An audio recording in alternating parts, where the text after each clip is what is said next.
Hello, everyone, and welcome to our board meeting for April 15th.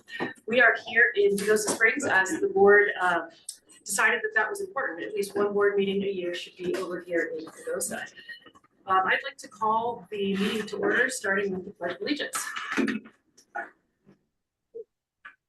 I pledge allegiance to the flag of the United States of America and to the republic for which it stands, one nation, under God, indivisible, with liberty and justice for all.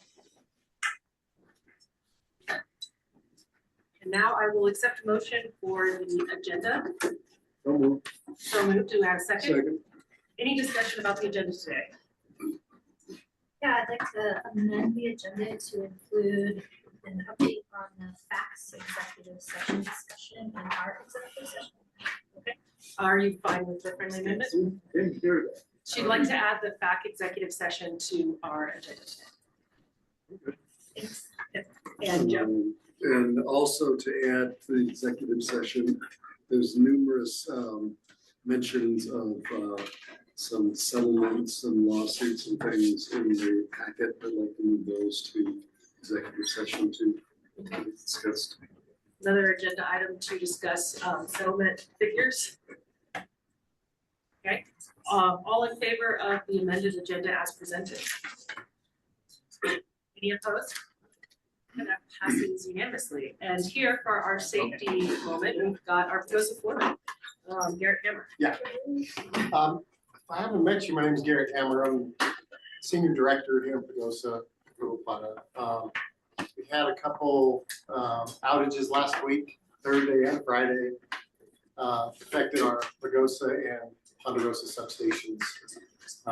Thursday, we had, there were some guys doing some work for the town on one of the lift stations, and they got an air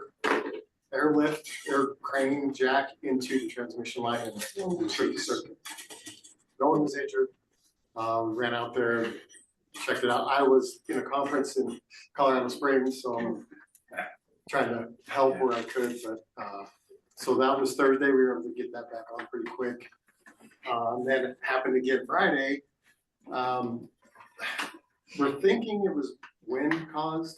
We never really found anything definite that is like, that's it. But the crews were able to get it back on just a couple hours. But, yeah, it was kind of a crazy end of the week last week. So looking at stuff, substation guys are out, IR and different things, and yeah, we got it. Little gremlins that happen sometimes, we just cost out. So that's kind of exciting. Everybody going. So hopefully. Yeah, well, thanks for getting us back online, and we're really super fortunate that there wasn't an injury. Yes, because that was absolutely terrifying. We got a crane hitting a 69 kV line. So you recognize when you're out of power for a couple hours how much you depend on it, which is why we actually came into it is National Lineman Appreciation Day at the end of this week. And we always, actually, this is Holly's legacy, our former director, is to make sure that our Pagosa crews are never forgotten. So we came in this morning with breakfast burritos from Kirsten and Pagosa Baking Company. They were very well received. We returned the green chili canister back to your girls. And yeah, so thank you for all you guys do. Thank you for bringing burritos. That was awesome. All right, next moment is to Kirsten here on Zoom with our safety. Yeah, thank you. Can you tell me how my background noise is? It's Hello, my name is Tasha, and I'll be working. Are you okay if I talk? I'm at the airport. Sorry, guys. So apologize to everybody in Pagosa for not being there. Graham, could you please talk because they keep making announcements here? Could you please cover my point that I have? I appreciate that. I'm going to mute. Great. So this is Kirsten has forwarded her statement for me to read in case there were audio problems. So today's education moment is about when board members should make motions and why they help our meetings. Under Robert's rules, a motion is simply a formal proposal. I move that we fill in the blank. It's the standard way to bring business to the board for discussion and a decision. The main motion has to be moved, seconded, and then restated by the chair before we debate it. There are a few key whens. First, when the relevant agenda item is reached and you are recognized by the chair and there's no other motion pending. Second, when you want to introduce new business, propose a decision, or suggest a specific action. You would say, quote, I move that we adopt the policy as presented. Kirsten wanted us to use something from last month as an example of how this can work. She made a motion that was seconded and the board had good discussion. Then the board voted to table it until this month. That sequence did a few helpful things. It got the idea in front of the board in a structured way. It put clear language into the minutes, and it let us save time in that meeting while still committing to come back and address the issue later. Using motions this way is also how the board keeps ideas from evaporating. Instead of having an informal conversation, walking out of the room, and later wondering why nothing ever happened, the motion captures the idea, the board takes some action, maybe that's approving it, amending it, tabling it, or deciding not to move forward, and all of that is documented. Even if the motion doesn't pass, the board has acted on it, and there is a record of that decision. Okay, thank you for that safety moment and bringing it back to what was just happening here in the boardroom. And I just want to take a moment and acknowledge Kirsten is on her way to Annapolis right now to be honored as one of the first class of women at the Naval Academy. Third class. And just to acknowledge everything she's done, both as an American, but also as a woman, and for all the women who have come after you. So thank you.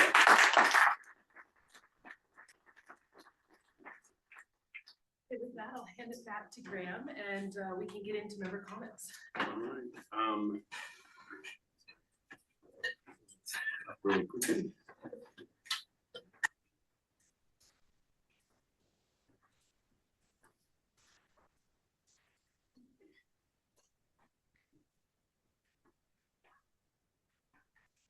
The board encourages comments about the cooperative from its members. The board will take all member comments under consideration, but it will not necessarily provide a response during the member comment period. The board asks that each participant's comments pertain to cooperative business. Those wanting to address the board during the public comment period are granted 5 minutes to address their topic. There is a timer that should be visible in the screen to help you track your time. Lengthy comments to the board should be submitted in writing. Formal complaints must be filed in writing and submitted in compliance with applicable board policy. Comments from the public will be directed to the entire board and not to any individual. No personal attacks shall be allowed. Failure to follow these requirements may cause the public comment period to be terminated. Copies of our cooperative policies and procedures on public comment and filing complaints are available on the cooperative website. Okay, so I will open the floor to member comments. With anyone, I'll start here inside the Ross Aragon Community Center. That's okay. Go ahead, Ms. Holly Metzler. Thank you. My name is Holly Metzler. I'm from District 1 here. I just want to thank you all for coming to Pagosa, right? In September of 2018 was the very first time that I came to a board meeting for LPEA, and it was right here in this room. And at that point in time, I was not fully cognizant of what a cooperative even was. So golly, that's been a lot of history since then. And I really, truly appreciate the member engagement you guys are doing out in our rural communities. I think that is so incredibly important, and it has not, in my opinion, always been a priority. And if you're facing headwinds, I think that's part of it. So just continue doing that, please, 100% times over. Thank you to the line workers. I know what you guys are doing is a lot of work. I really appreciate it, and thank you. Thank you, Holly. Go ahead. Okay, I agree. I really appreciate the round meeting with Pagosa. Real quickly, can you introduce yourself? Oh, I'm sorry. It's okay. I know who you are. No, you know, I'm sorry. I'm James Lane. We've been cattle ranchers over in Archland or Louise area since the 40s. My granddad, great granddad, and dad all moved out there in the late 40s. And I've been there since. But I love that we're having a meeting here. I don't want to use the word disappointment. I'm surprised there isn't more citizens here, and it's probably because it's a work day. And I was just fortunate that my company let me take the day off. So something to consider. And it's not a put down, it's just an observation. I would have loved to have seen more of our Wilson people here. Yeah, well, thank you, Mr. Lane. Yeah, thanks for being here. Okay.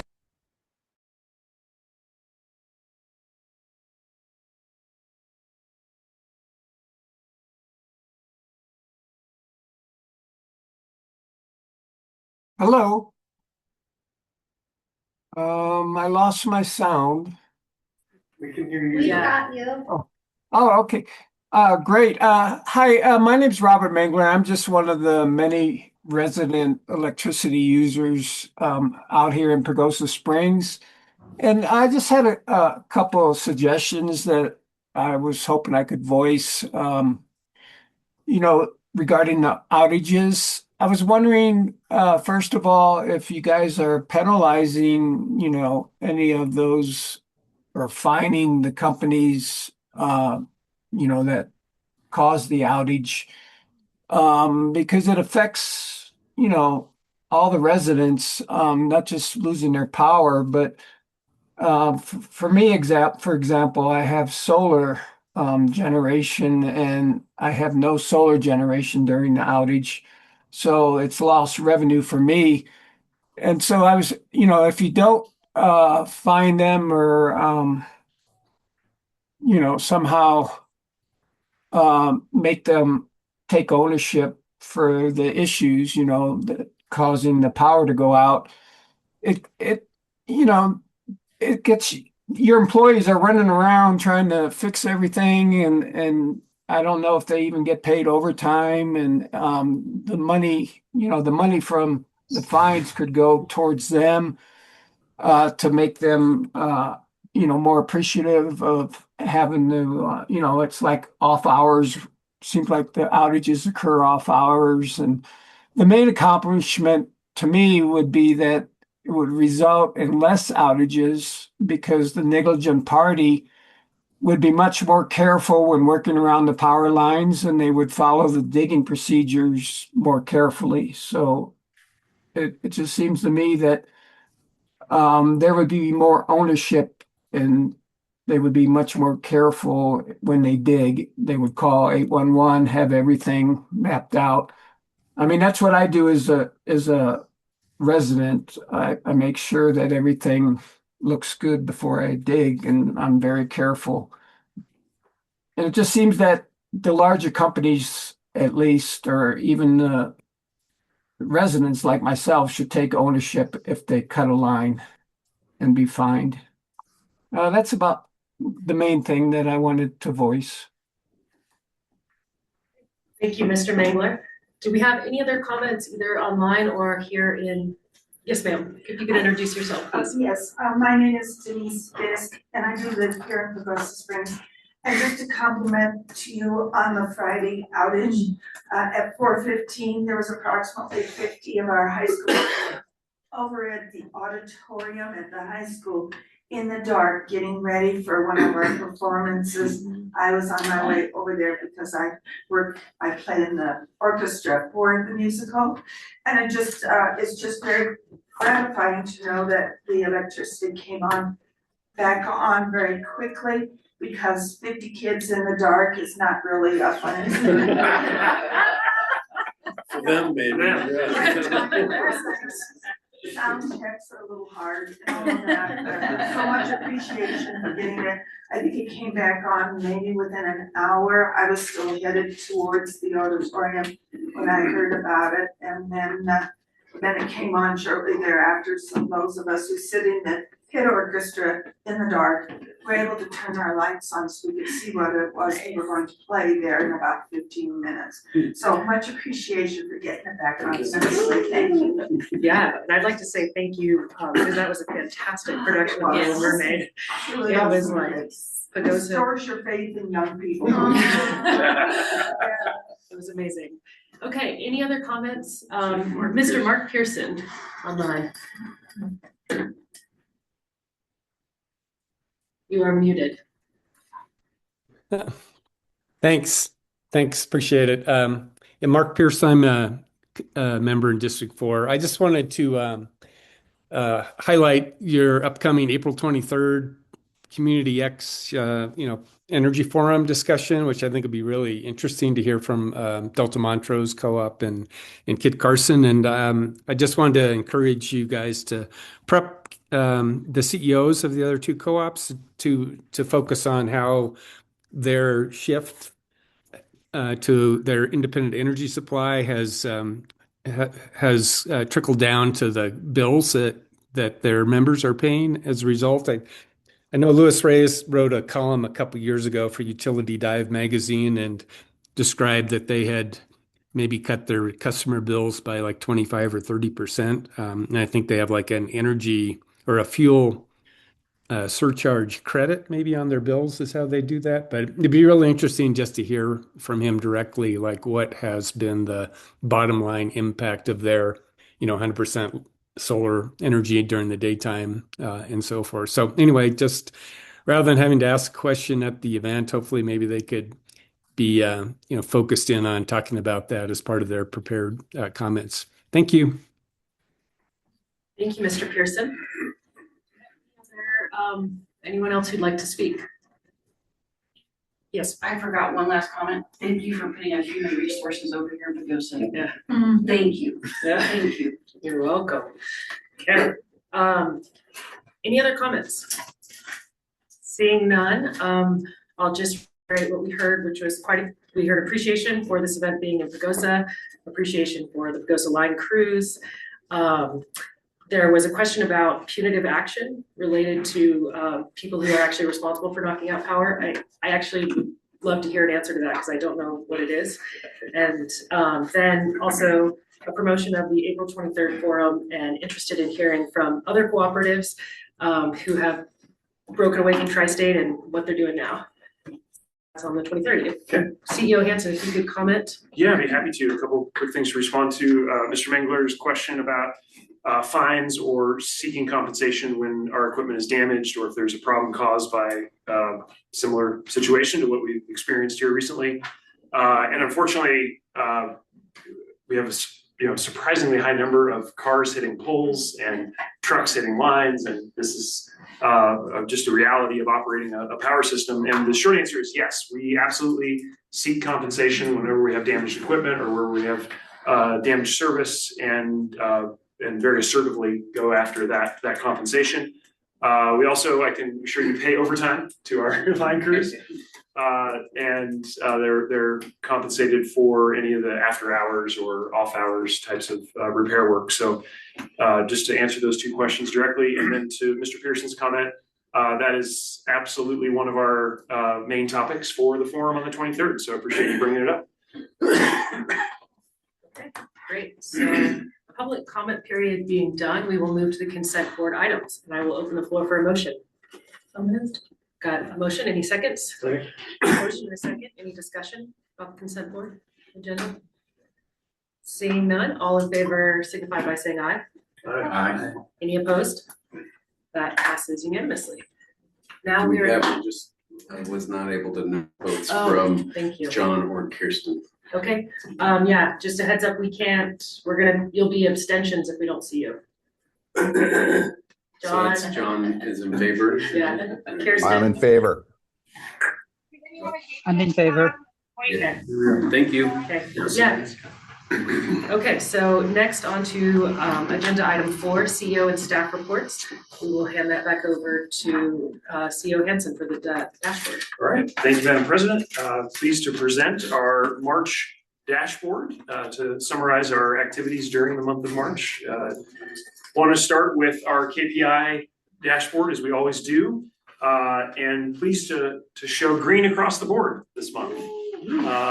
Certainly some ups and downs when it comes to power demand. Very mild weather, which certainly showed up in our total sales, but also reduces the amount of bulk power that we bought in March. And so those were largely offsetting. But you can see at the top of the page, great safety performance during the month of March.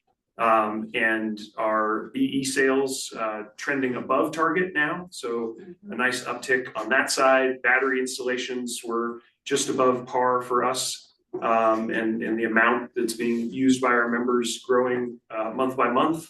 You can see on the Empowering Community section several events that we'll talk about during the dashboard, and then nice figures on program participation. The specifics on that are in the appendix if anybody wants to take a closer look at the programs that we're referring to there. Very importantly, at the bottom, our financial metrics, operating margins just above our target, cash reserves just above our target, same with cash on hand, days of cash on hand. Our debt ratios, you can see are the bottom three there, all above our targets. So really going into this first month of our new reality, which is the transactions that we needed to accomplish for the transition. Those have all been completed. Very pleased to report that we were able to close on our financing rounds before the impact of the Iran war on the credit markets. You've probably seen, if you watch things like the 10-year treasury, there was a big bump after the war started. It's trading now up about 30 basis points from where it was before the war started. We closed our financing round right at the beginning of that before it went up. So, as my dad would say, better be lucky than good. And in this case, we got closed at the right time. I guess there was a little bit of good and a little bit of luck, both We were involved. proactive but- in getting that locked in before we'd actually, before our actual Independence Day. Yeah, So that was a big move our leadership did, to save our members a lot of money. Yeah, it will result that 30 basis points, 0.3% doesn't sound like a lot, but it adds up to millions and millions of dollars over the course of the financing. So that was great news to share, kind of extra great news, I think, with our April 1st transition. You can see there too the equity percent right at what we predicted at 37%. That will of course be steadily recovering over the next decade back toward our kind of long-term target of closer to 50%. Historically, and industry-wide averages will be climbing back up toward that 50-50 point, but we're still in a very solid position even with the financing round that we just completed. So with that, we'll turn it over to Monica for a few more details. Thank you. Yep, so I just wanted to reiterate kind of what CEO Hansen just summarized, but so despite our lower than expected gross margins, our year-to-date operating margins continue to be above that 3% goal. The large factors there, the unseasonable warmer weather affected revenue, 11% under budget. Cost of power was also 11% under budget. Despite us paying a 5% excess generation fee that we were billed. O&M expenses continue to be down, which is attributed to payroll savings, along with the $300,000 legal reimbursement that we received in March. And again, to reiterate, the operating liquidity and cash on hand metrics had a positive uptick in March, so we're in the green, and that's largely attributed to about approximately $800,000 in one-time payments that we received in March. And then again, that loan advance in March had that impact to our balance sheet on the debt to equity and percentage of asset ratio. Any other questions? And the 195 is what we were charged from Tri-State.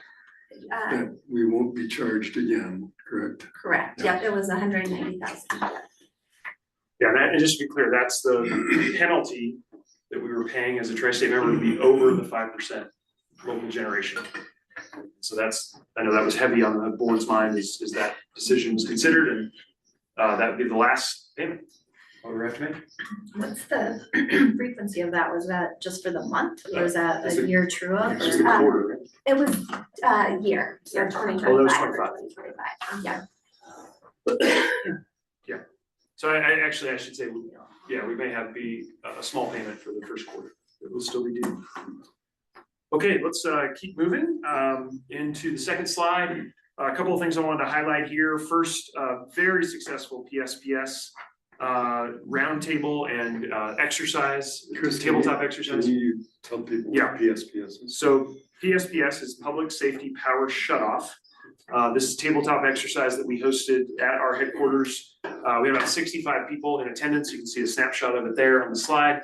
A big thank you to Trent and Jerry and the whole team for making that a great success. We had the emergency management leaders from across the region, other co-op leaders there, federal land management and forest personnel, cities, top emergency managers, et cetera, all in attendance, really gaming out, the tabletop exercise, what that scenario would look like.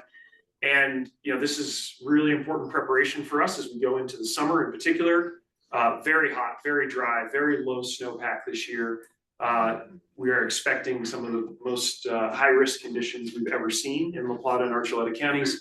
And PSPS is one of the tools that we are developing to make sure we're ready for this fire season. That is, to be clear, not something we are, that is not something we want to do ever. But there are certain conditions, especially with high winds, low humidity, lots of fuel, low moisture, where it is the right decision to take for the safety of our communities. And so we really did a thorough job at this tabletop exercise of walking through the scenarios, getting feedback. How do we improve communication? How do we improve coordination? And I think it was really successful at accomplishing both of those goals. So more to come on that. We did have the COW meeting, the committee of the whole meeting on Monday that added more detail for the board on that. But as always, happy to take questions. The other thing I wanted to mention on this slide is the desire the board had for more information about pole attachments. So we've got some summary statistics there of what we have in design, make ready completed, and then total attachments over the last 16 months or so. So just to get those summary statistics, I want to add that to the dashboard to make that easy to find. So appreciate the team pulling that together. Would also want to point out just above that, we're making great progress on our capital improvement projects. The mild weather is really helping Garrett and his crews, Jerry and his crews in both sides of the territory make much more rapid progress than would be in an average year. Whatever average year means now. And so that's a really nice statistic to share with everyone, is that we're at 29% after the first 3 months. Typically we'd be behind because of the weather. So we're making great progress on delivering our safety and reliability metrics.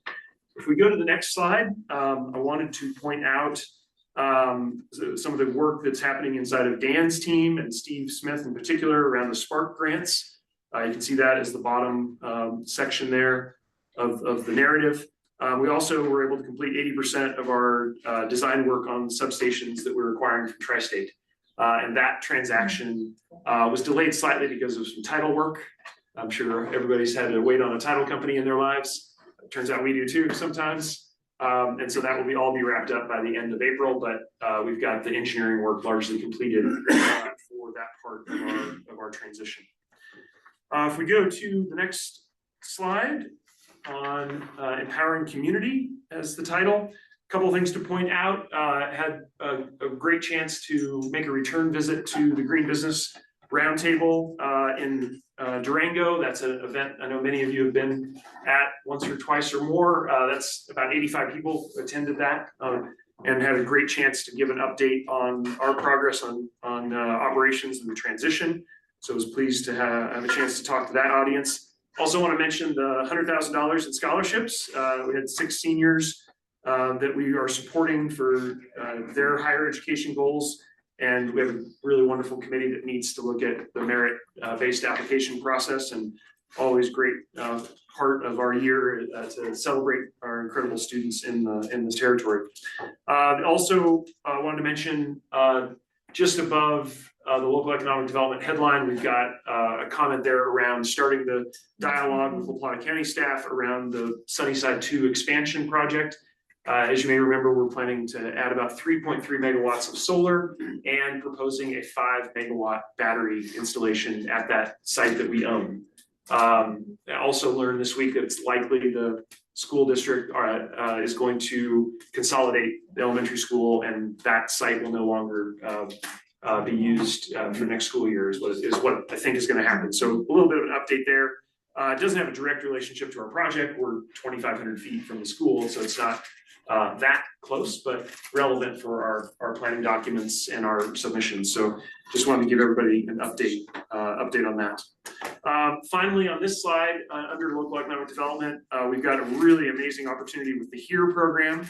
That stands for Home Electrification and Appliance Rebates. We're working closely with nonprofit partners like FERC and others to make that readily available for our members. And that work, I think, has got good momentum. And we're going to see a nice uptick in our BE numbers throughout 2026 as a result, and taking advantage of those state and federal programs.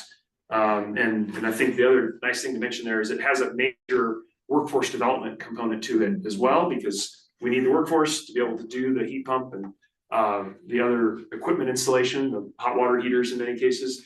So there's kind of a double benefit there, because you're really investing in the membership, but also the local workforce to do those installations. All right, let's go ahead and move to the next slide, which is creating member value. The power cost stability, I mentioned a little bit about the closing of our loan agreements and the contract termination payment that was finalized on March 30th and 31st.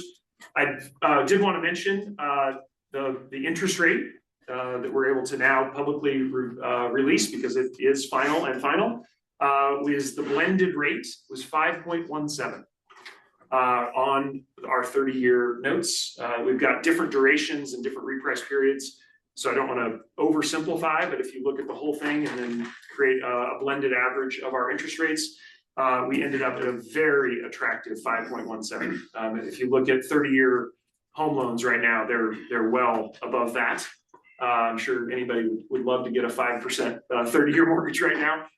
But the scale and the great credit rating that we have, I don't want to miss that either.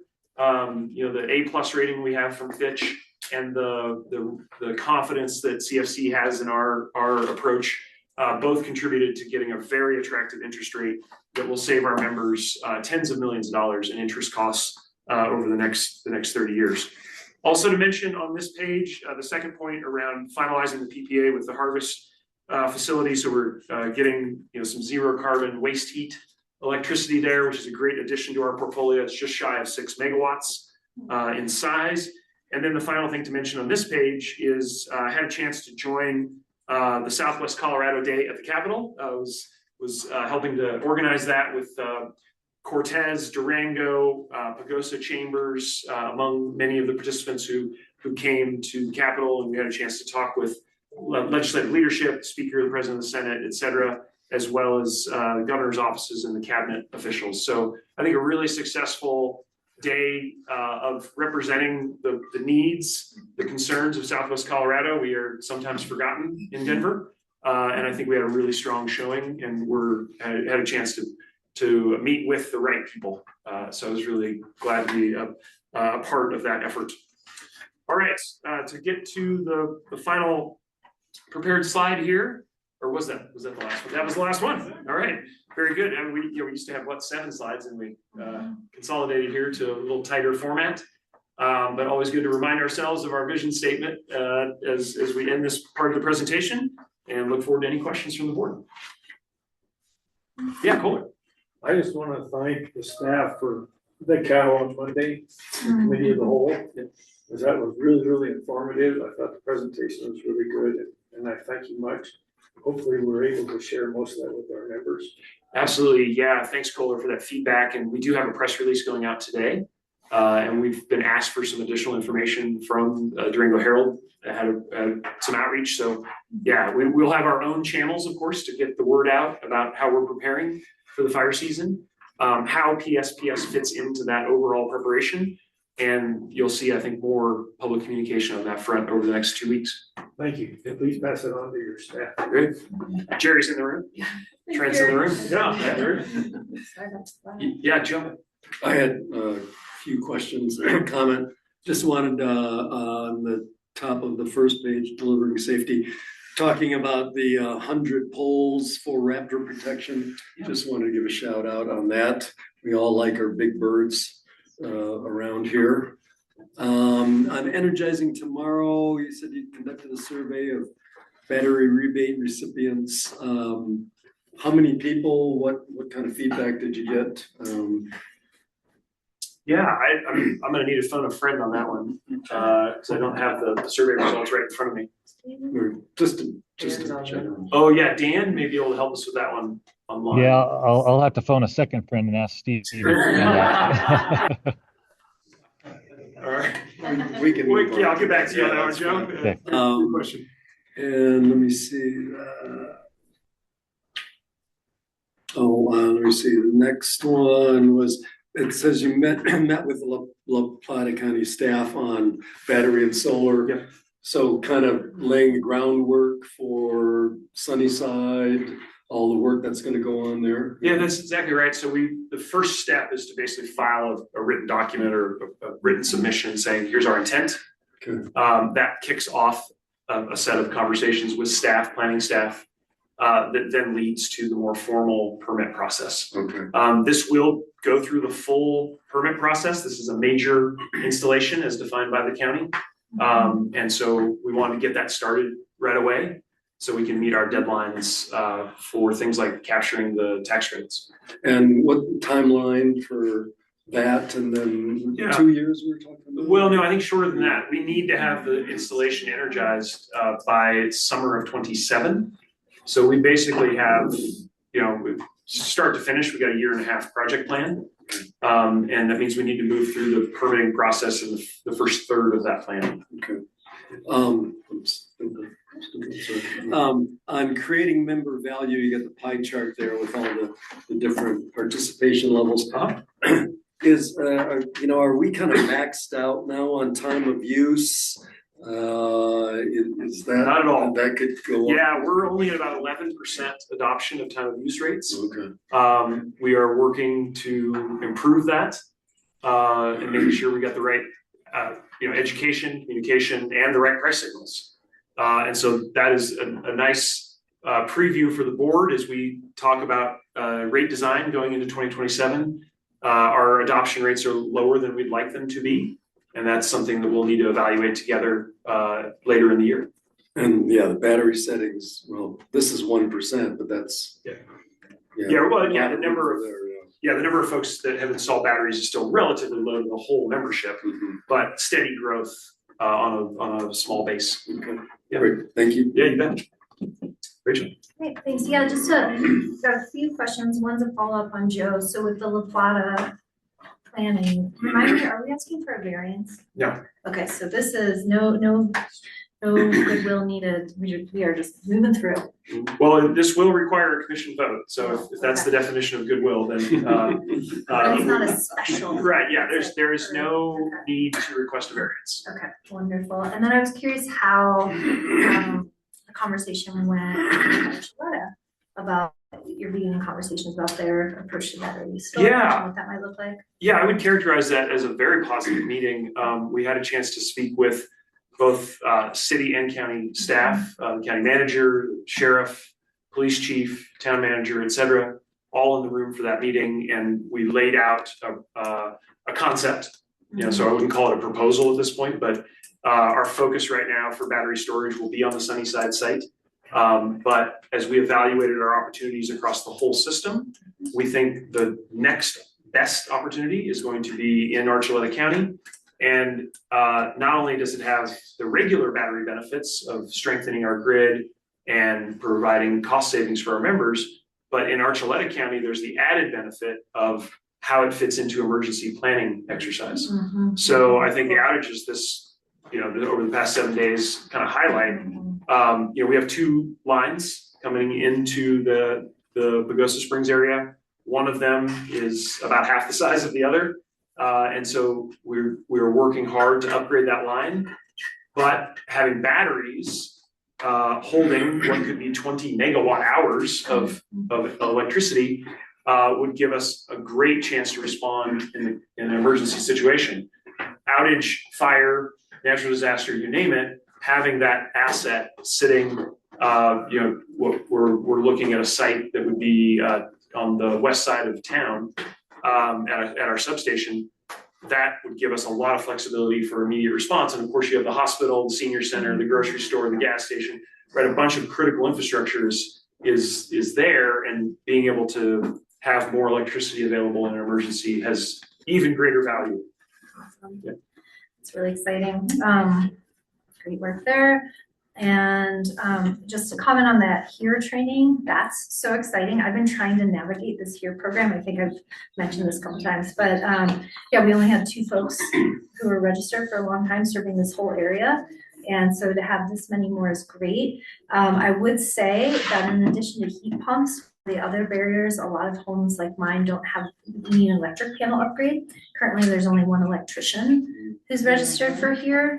So I can't do anything until I can get my panels upgraded, and I can't afford to do that without my HERE rebate. So that's just one other pinch point. And then just in case you're talking to all the contractors, also no one's doing insulation, which is a big bummer. So that was one there. And then the last one, what is the LEAF program, or 2 more? What's the LEAF program? I'm looking at creating member value. It's our program participation with goals chart. LEAF, LEAF. All right. Yeah, let me ask Dan to comment on that one. Local energy assistance, and I forget what the F is. But that's the replacement of essentially our green power program, where people can contribute towards this fund that will help enhance rebates for low-income members. That's awesome. Thank you. And then the second was just on the next chart, the creating member value pie chart.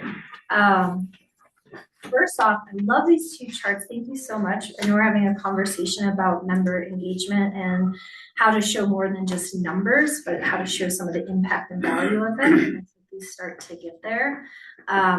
What is lighten the load? All right, Dan? Okay, found my unmute. Lighten the load is what we've also referred to as the peak time rebate program, where we're working with just employee accounts right now to experiment on those, where it's a carrot instead of a stick philosophy of notifying members when a peak time occurs, and then they have the option to shed additional load. And this is all going to be measured through AMI meters relative to their average from, let's say we call it Wednesday at 7 p.m. Well, we can look at what their average typically is on a Wednesday at 7 p.m. and anything they do to drop their usage below that average, they can get credited for. So that's something we're experimenting on employees right now. And you'll hear more about that after we ensure that we can physically do everything through our billing system and the communications, and we get all the infrastructure set up correctly. Thanks, Dan. And then last but not least, I piloted or test drove the PSPS commentary with some of my close friends. Like, hey, just so you know, fire season's intense. LPEA is working really hard to make sure we don't create wildfires. This might look like X for you, and people were quite receptive. Just being really candid, like, hey, things might change in power. So good feedback. I think a role we can all play. Sweet. Thanks for that. Other questions for this section? Anything online? I guess I would just comment real quick, 2 things. I don't think that Southwest Colorado is going to get forgotten with you as our CEO. And the other thing, as part of like outreach and canvassing right now is how much feedback I get about our demand charge. Yeah. That is the thing people are most fired up about. And, that was really driven primarily by what Tri-State was paying us for their peak. And now that we're away from Tri-State, we have an opportunity to build something that's a little more similar to time of use. Because what people would say is like, hey, I blew it one time, so I'm like, I'm gonna turn on my sauna every day for the rest of the month. So I think it actually one is punitive, and two, I don't think it actually curbs the behavior that we're hoping to see. So I really want us, now that we have the flexibility, without this, without what Tri-State was charging us for our system-wide peak, for us to really think about that during our rate design and see if what are we trying to solve for, and how could we, do it differently with, revenues. So that's just, it's been a good experience getting out and seeing where the conversation is most often going, and demand charge is very unpopular. That was reflected in our member survey too. Yeah. Okay, any other comments? If not, we'll go to our regional update. That's back with CEO Hansen. All right, very good. Well, everyone, we are officially in the regional market. As a full-fledged member of the Southwest Power Pool, I think things were pretty, well, I'm not gonna say pretty smooth, they were smooth. We did not have any issues with the change over at midnight on the 31st. And continue to see smooth flow of data back and forth. That was really a lot of the preparation that went into making sure the right people were getting the right meter data at the right frequency. And a huge shout out to Drew and his team, getting the tech resources, the IP resources in place, the data transfer capability, and the mechanisms, physical and software mechanisms to make that go smoothly. So, I think the result has been honestly better than I expected a year ago. I'll just put it that way, and that goes to the heart of the incredible dedication and hard work that went into this transition by the team, and this cut over to SPP and especially the IT folks who worked so hard is I think a perfect example of that. So regional market operating well, our contracts are operating as we expected.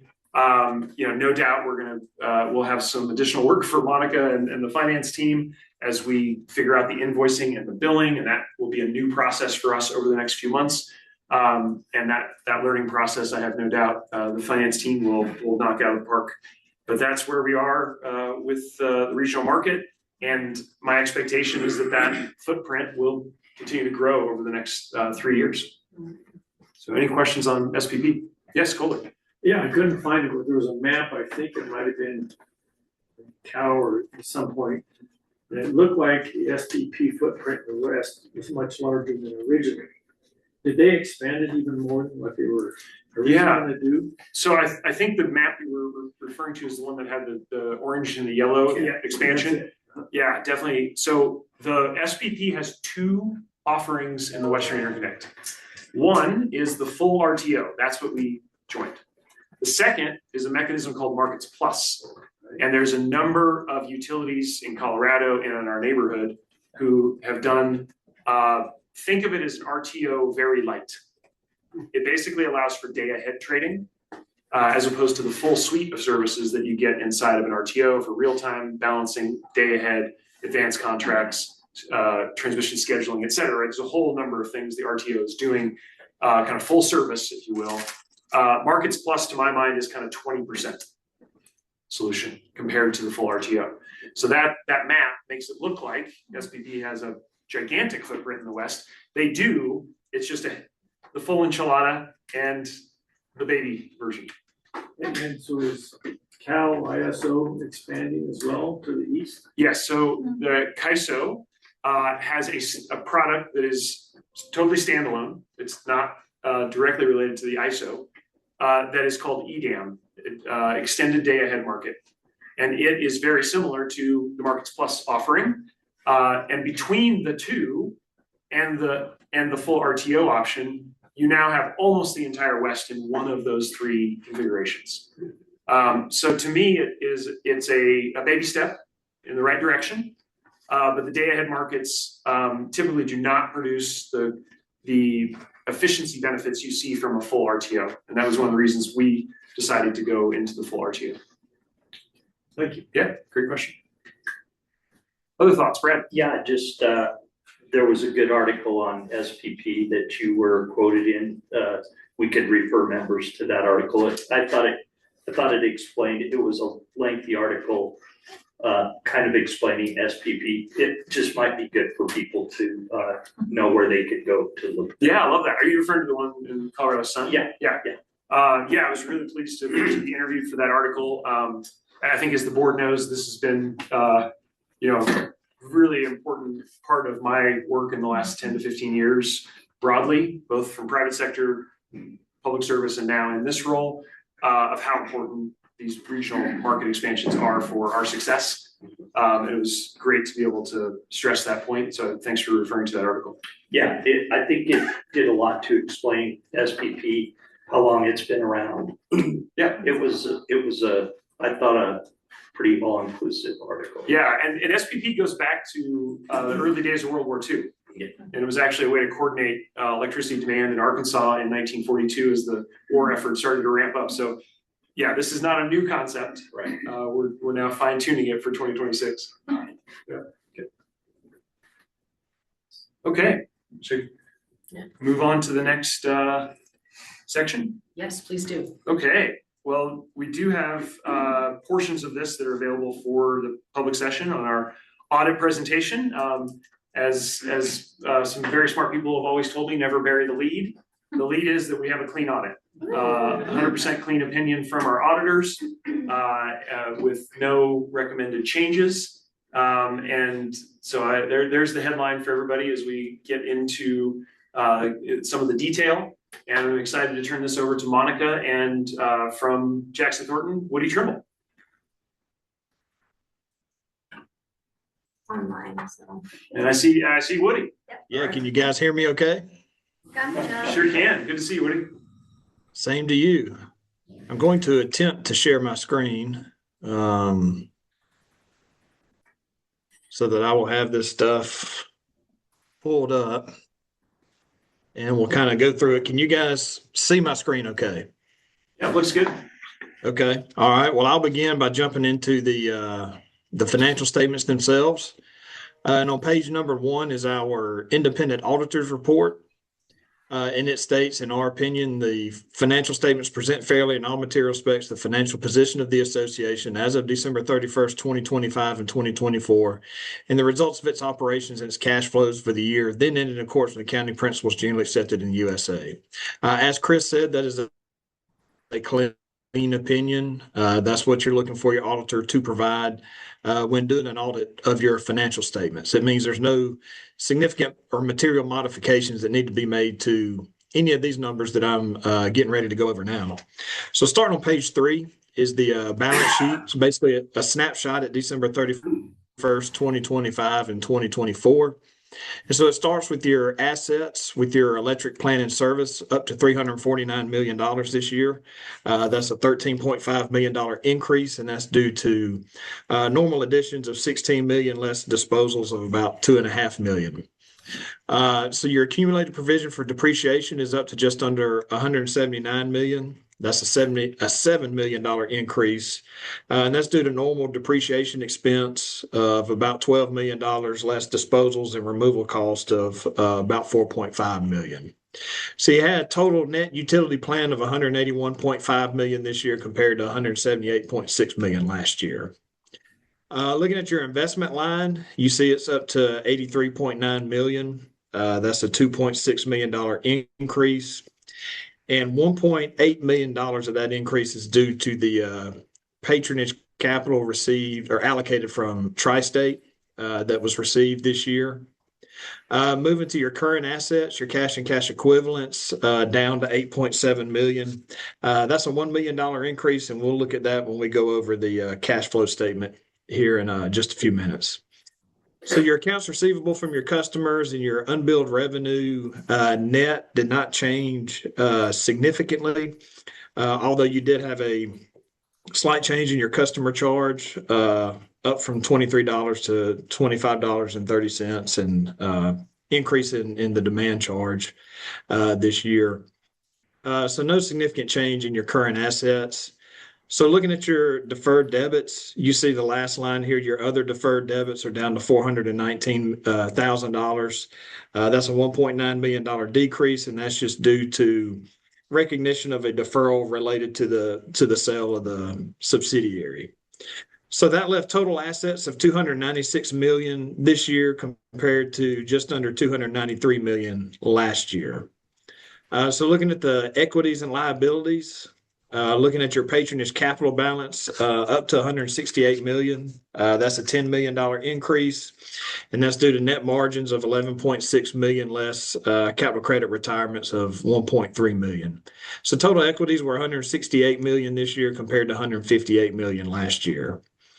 Looking at your debt, it's down to $88 million, and that's due this year. You just had normal principal payments due of $3.9 million, and there was no new long-term debt that was drawn down during 2025.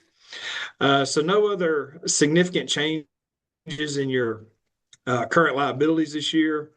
Your deferred credits here at the bottom of the page at 21 million. That's a decrease of 2.5 million. Again, 1.5 million of that was related to items recognized as it related to the sale of the subsidiary. That there were some things that were recognized this year related to that. And then your customer advances for refunds, that it decreased about $1 million as well. So now looking at the income statement for the year, starts with your electric sales of 116 million compared to 109 million. That's a $7 million increase. Consumption itself, you sold about 3% less kilowatt hours this year. But again, your rate structure changes related to your customer charge and demand charge had a lot to do with the increase in your revenue this year. So likewise, your cost of power remained steady. Although you did purchase about 3% less kilowatt hours from Tri-State this year, they just had overall rate increases this year that offset that reduction of consumption. So just point out a couple of things in your operating expenses. Your maintenance of plant at 4.7 million, that's about a $900,000 increase. We had some right-of-way increases this year that are captured in that line. Also, your administrative and general is at 8.5 million, and that's about $1 million increase over last year. And about 400,000 of that's related to an increase in legal cost, primarily related to the Tri-State exit. And then there was also some abandoned projects of about 350,000 that were expensed this year. So then when you consider your interest on your long-term debt of 3.5 million, you had operating margins of 7 million this year compared to 3.1 million last year. You see your capital credit allocations were at 3 million this year, about a $2.5 million decrease, and that is primarily due to the decrease in patronage allocation from Tri-State. Last year, you had about a $4 million allocation from Tri-State, and this year is about 1.75. So at the end of the day, La Plata had net margins of 11.6 million this year compared to 10.7 million last year. So looking at page 6 is just your statement of changes in equity. The biggest things here are your patronage capital increases because of net margins and decreases related to capital credit retirements. The next page is your statement of cash flows, just shows the sources and uses of cash for La Plata this year. It starts with your net margins of 11.6, adds back expenses such as depreciation that you didn't pay cash for those assets this year. Those were paid in prior years. And you also get a reduction for patronage capital for things that you didn't receive in cash. So ultimately, for what La Plata is in the business of doing, of providing power, it generated La Plata 18.9 million of positive cash. And so it allows you to do some of these things below. You can see you spent $15.4 million on your plant. You had capital credit refunds paid to your members of 1.3 million. You paid down debt of about $4 million. So overall, you had a net decrease in your cash position of $1 million. And then the rest of the financials are the notes to the financials. This just gives the user a little more information about the numbers that I went over that you can't get from just looking at the numbers themselves. So no significant changes or new accounting policies in note 1. Note 2 is informational, discussing contract balances, nothing significant in there.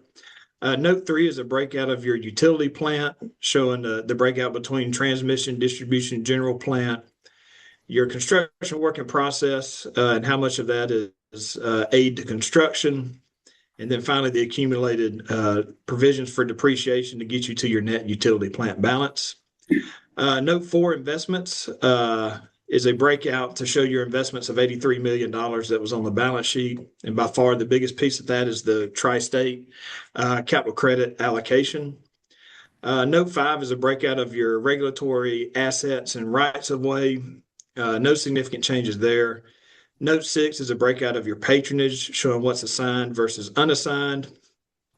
Lets the reader know that the equity position of La Plata was just under 57% this year. Note 7 discusses your lines of credit and long-term debt. Lets the reader know that we got $92 million outstanding with CFC. Gives the maturity of those of your debt portfolio for the next 5 years. Also lets the reader know that we got 2 lines of credit that total $25 million with CFC, but no balance was outstanding on those lines of credit. Note 8 is a breakout of your deferred credits. No significant changes there. Note 9 discusses your 401k plan, $0.6 million this year. Note 10 talks about commitments and contingencies. Here we do let the reader know that as part of our withdrawal agreement, the association has selected a discounted lump sum payment of its patronage capital this year.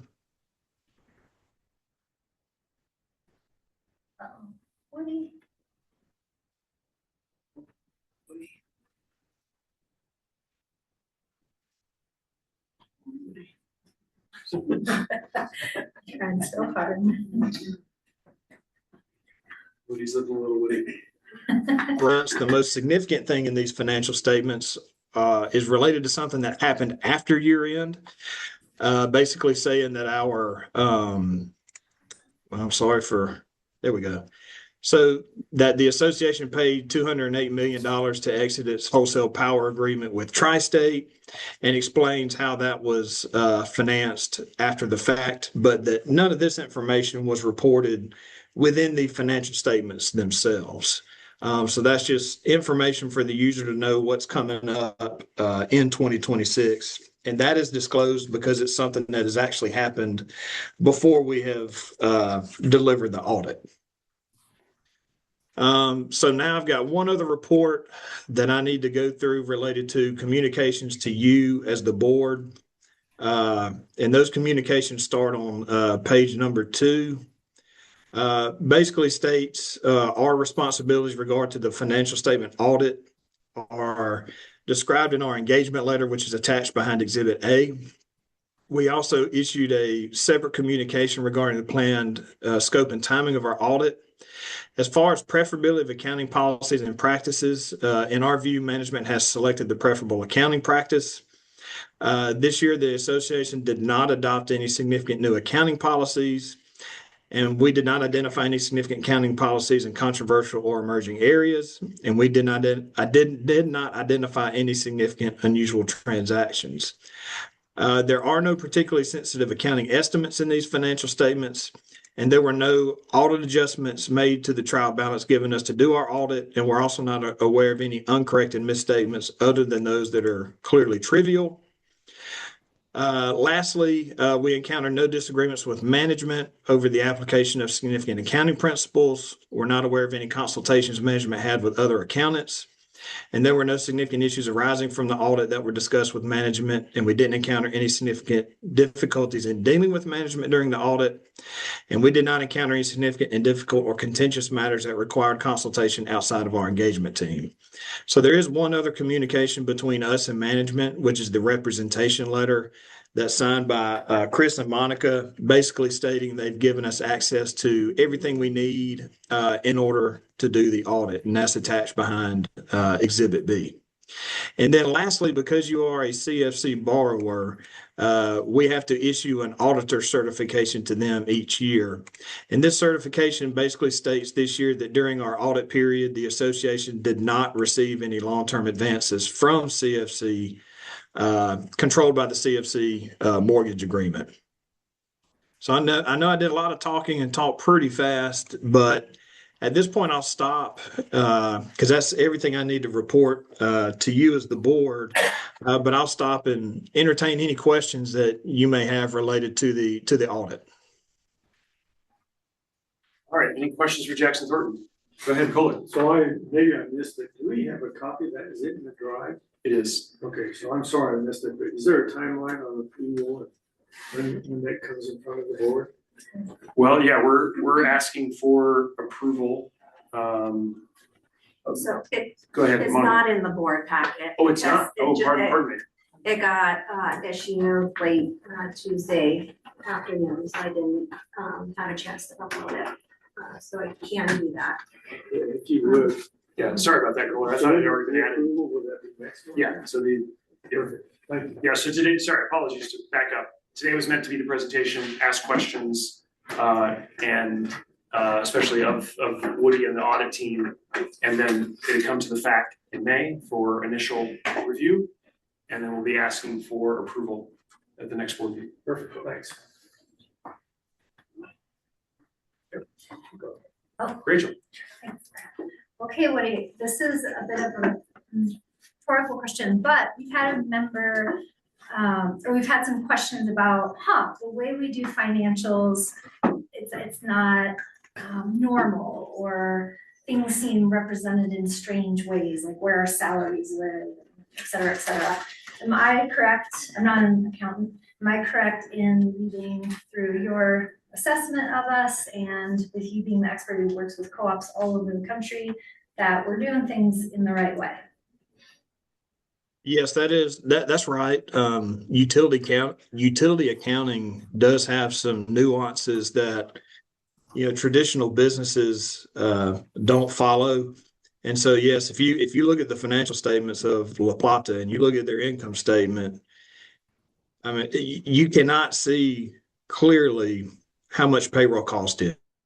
And that's because our payroll and other overhead costs, not just payroll, but transportation costs, insurance costs, things of that, are allocated to these different lines where we have personnel working. And so in utility accounting, it's allocated to the areas that it's worked. And so it's not just, payroll and things of that sort are not just captured in expenses, but also they are a cost of constructing plant. So we even have payroll cost and things of that sort included in our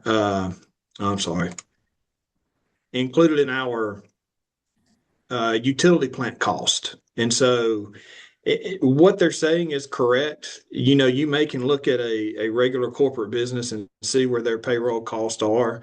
But in utility accounting, those costs get allocated to where the work is actually performed. So it is harder to see that, and it's not as clear to trace that. But I guess to answer your question, yes, it's being captured the way it should be in utility accounting, which does not match a lot of the private sector.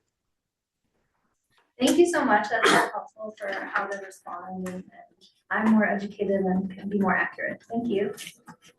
Okay. Brad? Yeah, the only thing I would say, well, first, great job. Thank you for that overview. It was good. On the buyout from Tri-State, though, it was a little bit garbled, and it almost sounded like 280 million. And for those listening, maybe just a clarification that don't get to, the numbers were different, but when I heard it, sounded almost like 280 million, and that was not the case. So. That's correct. It was 208 million. Yeah.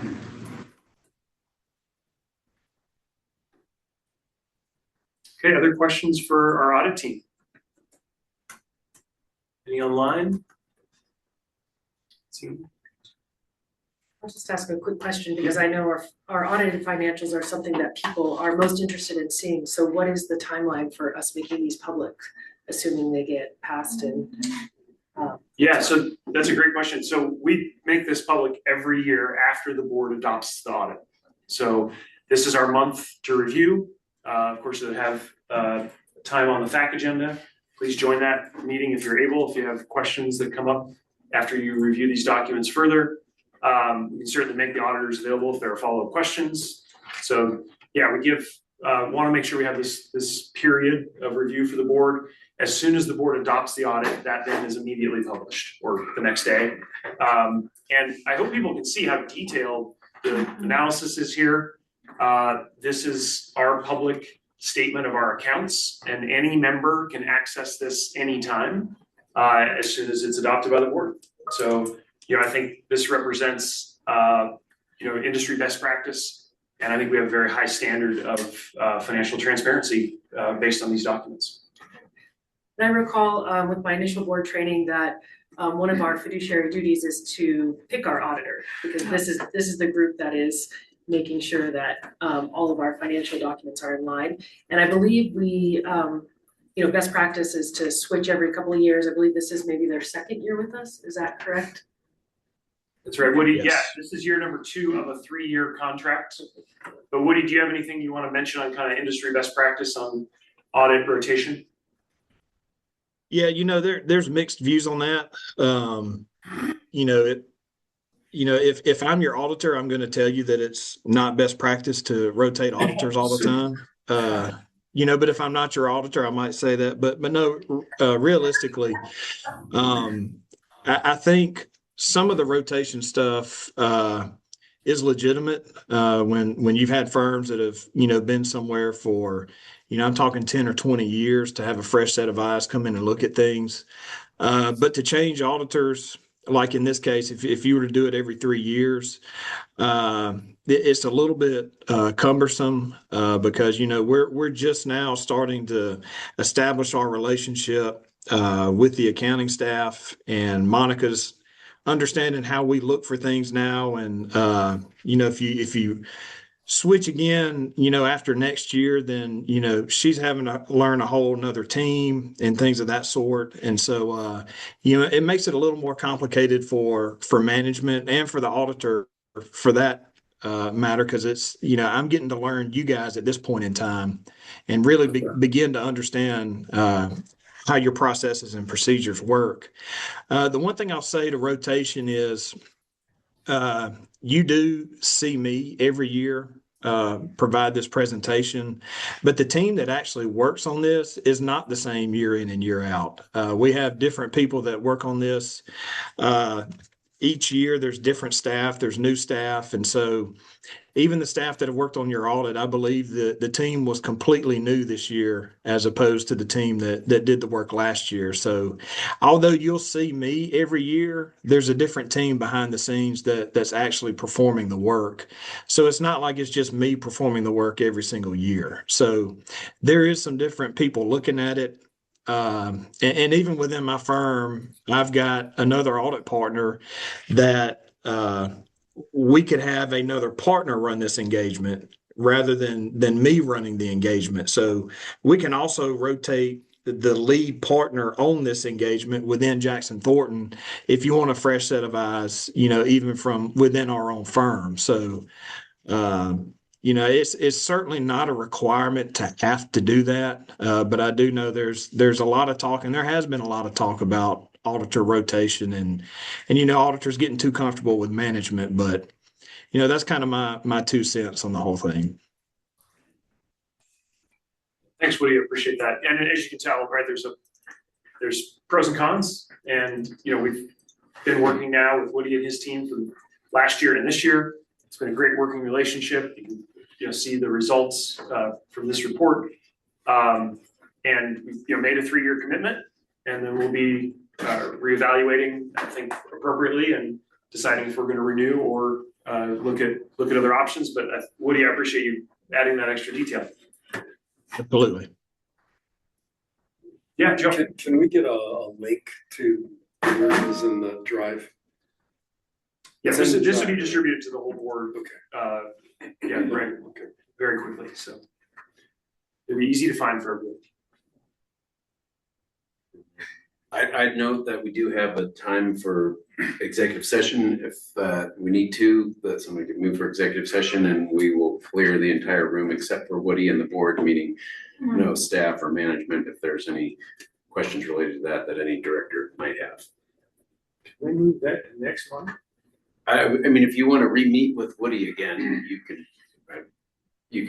Certainly make that we could request. Probably see if Woody is, or someone from Jackson Thornton can be available to meet after you guys have had some time to review. I know it's sort of the timing of how early this meeting is in this month is sort of causing a little bit of time constraints. Yeah, and I apologize, I haven't had a chance.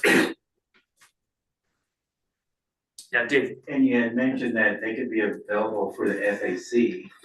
So maybe if you have those questions, maybe we can do that in the FAC. Yeah. And that way we have it before the May, and then if there's follow-up. Yeah. So maybe two times, Bob? Yeah, absolutely. So I mean, we just want to say that if the board would like, we can move into executive session. You can have one-on-one direct communication now. We can make that opportunity available at the FAC in the board meeting next month if needed. You also saw in the report that the Jackson Thornton team didn't identify any sensitive information in this report. So that's the foundation in which we can do those conversations. I would prefer a FAC instead of today, give us some time to color set. Okay. Sounds good. Yeah, just wanted to offer that option. Don't forget if anybody needed it. Thank you. Okay, any final questions? So then are we looking at the action item beneath that, the audit presentation? No, so this is a motion to approve resolution 8, which is the allocation of patronage capital? Allocation of patronage capital. So that would be, I mean, I think you would, if you're gonna change the audit, if you're gonna have report issues and stuff like that, I think you probably want to postpone that until after you've accepted the audit, right? That's fit together. The appropriate motion language is to, like, because you don't approve it, it's the auditor you formally accept it. And so I would recommend it. I move to table resolution 2026-08, allocation of patronage capital to next month. So moved. I'm sorry. I would say. Okay, any further discussion? Okay, and all in favor? Okay. Any, nobody up is online, so that motion is tabled till next month. Thank you. Looks like the next item on our agenda. Thank you, Woody. Thanks, Woody. Thank you, guys. Thank you. So we're looking good on our timing right now. I say we move through the break, get through the attorney update, FERC and related actions, and then have a break going into executive session. Good. Okay, well, the quick talking points that Matt Larson gave me.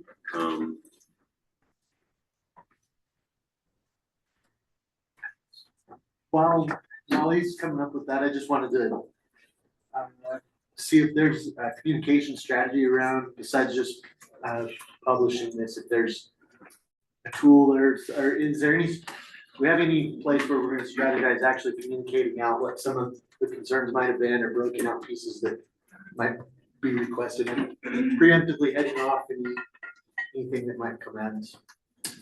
Yeah, I mean, so every year when we publish, it makes it into our newsletter. It's available on the website immediately after the board adopts it, or within hours, or one business day.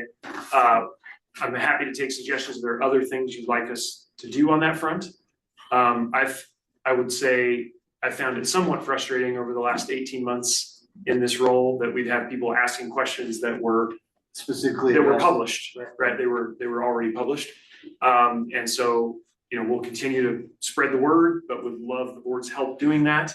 And if there's anything specific you think we should add to our toolkit, very, very excited to hear that. Can I address a couple things? Please. One is to the availability, right? Under policy 108, the audit is not published on our website. It's available to any member upon request. So it's not, you have to be a member. It's not just a member of the general public can see it, but there's no statement of use or anything, just I'm a member, here's my member number, okay, here you go, right? So it won't actually be on the website.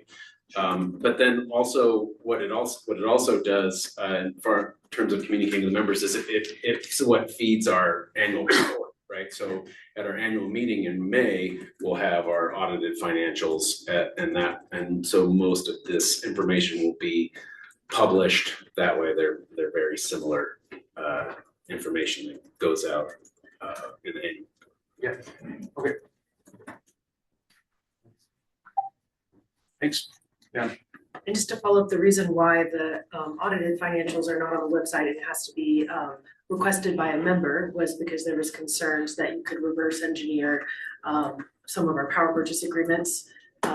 So they wanted to make sure that those were not just out for.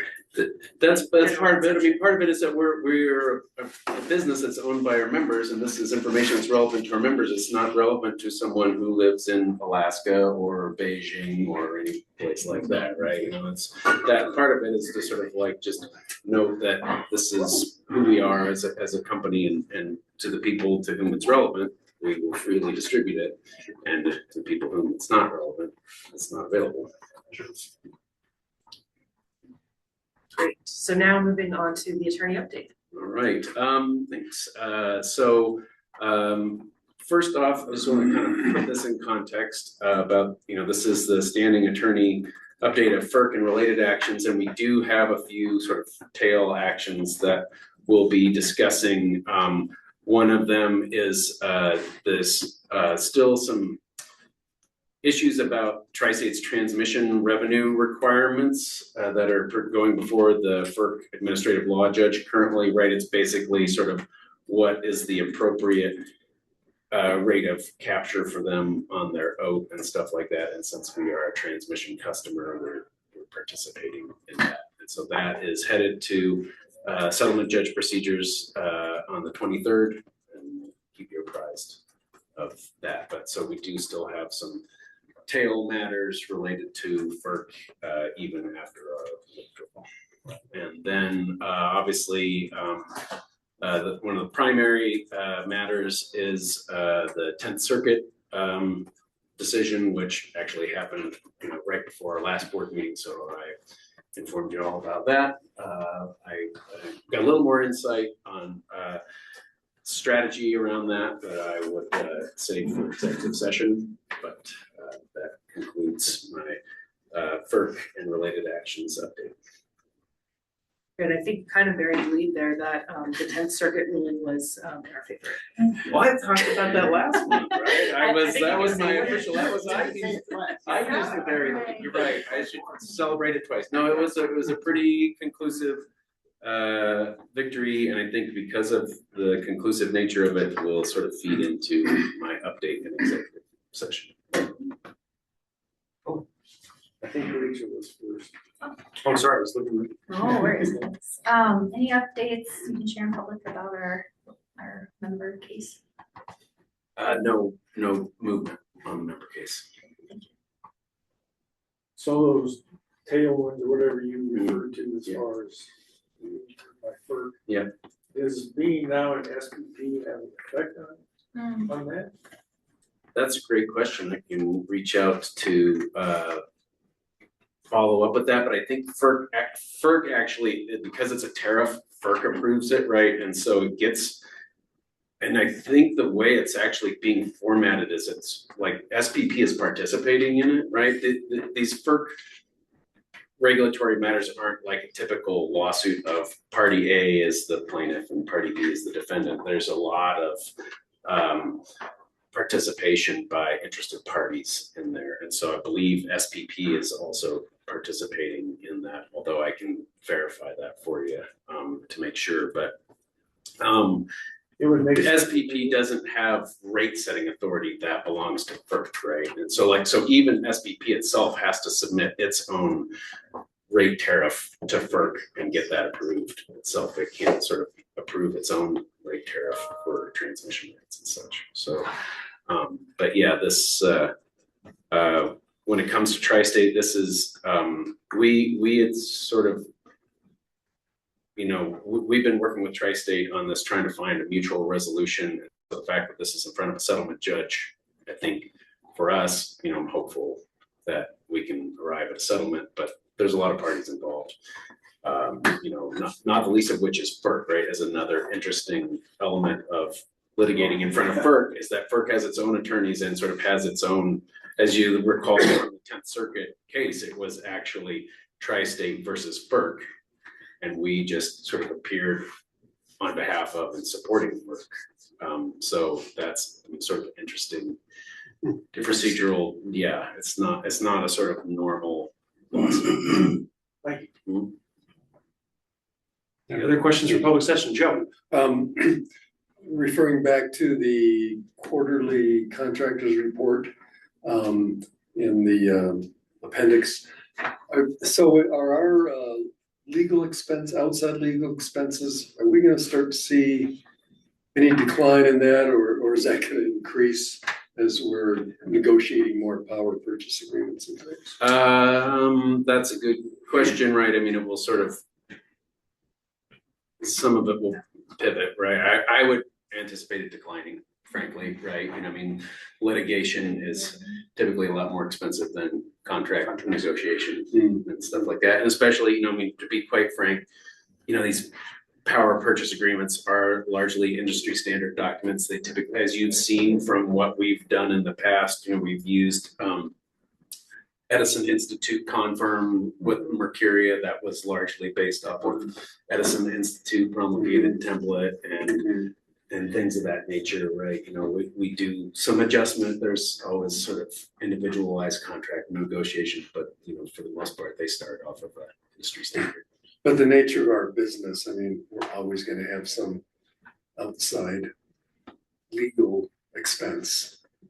Oh, yeah, for sure. I mean, Graham does an amazing job, but Graham, in a sense, is our air traffic control mechanism. Saves us a huge amount of money from having to engage outside counsel. But you think about the special skill sets that we need for a month or for 2 months.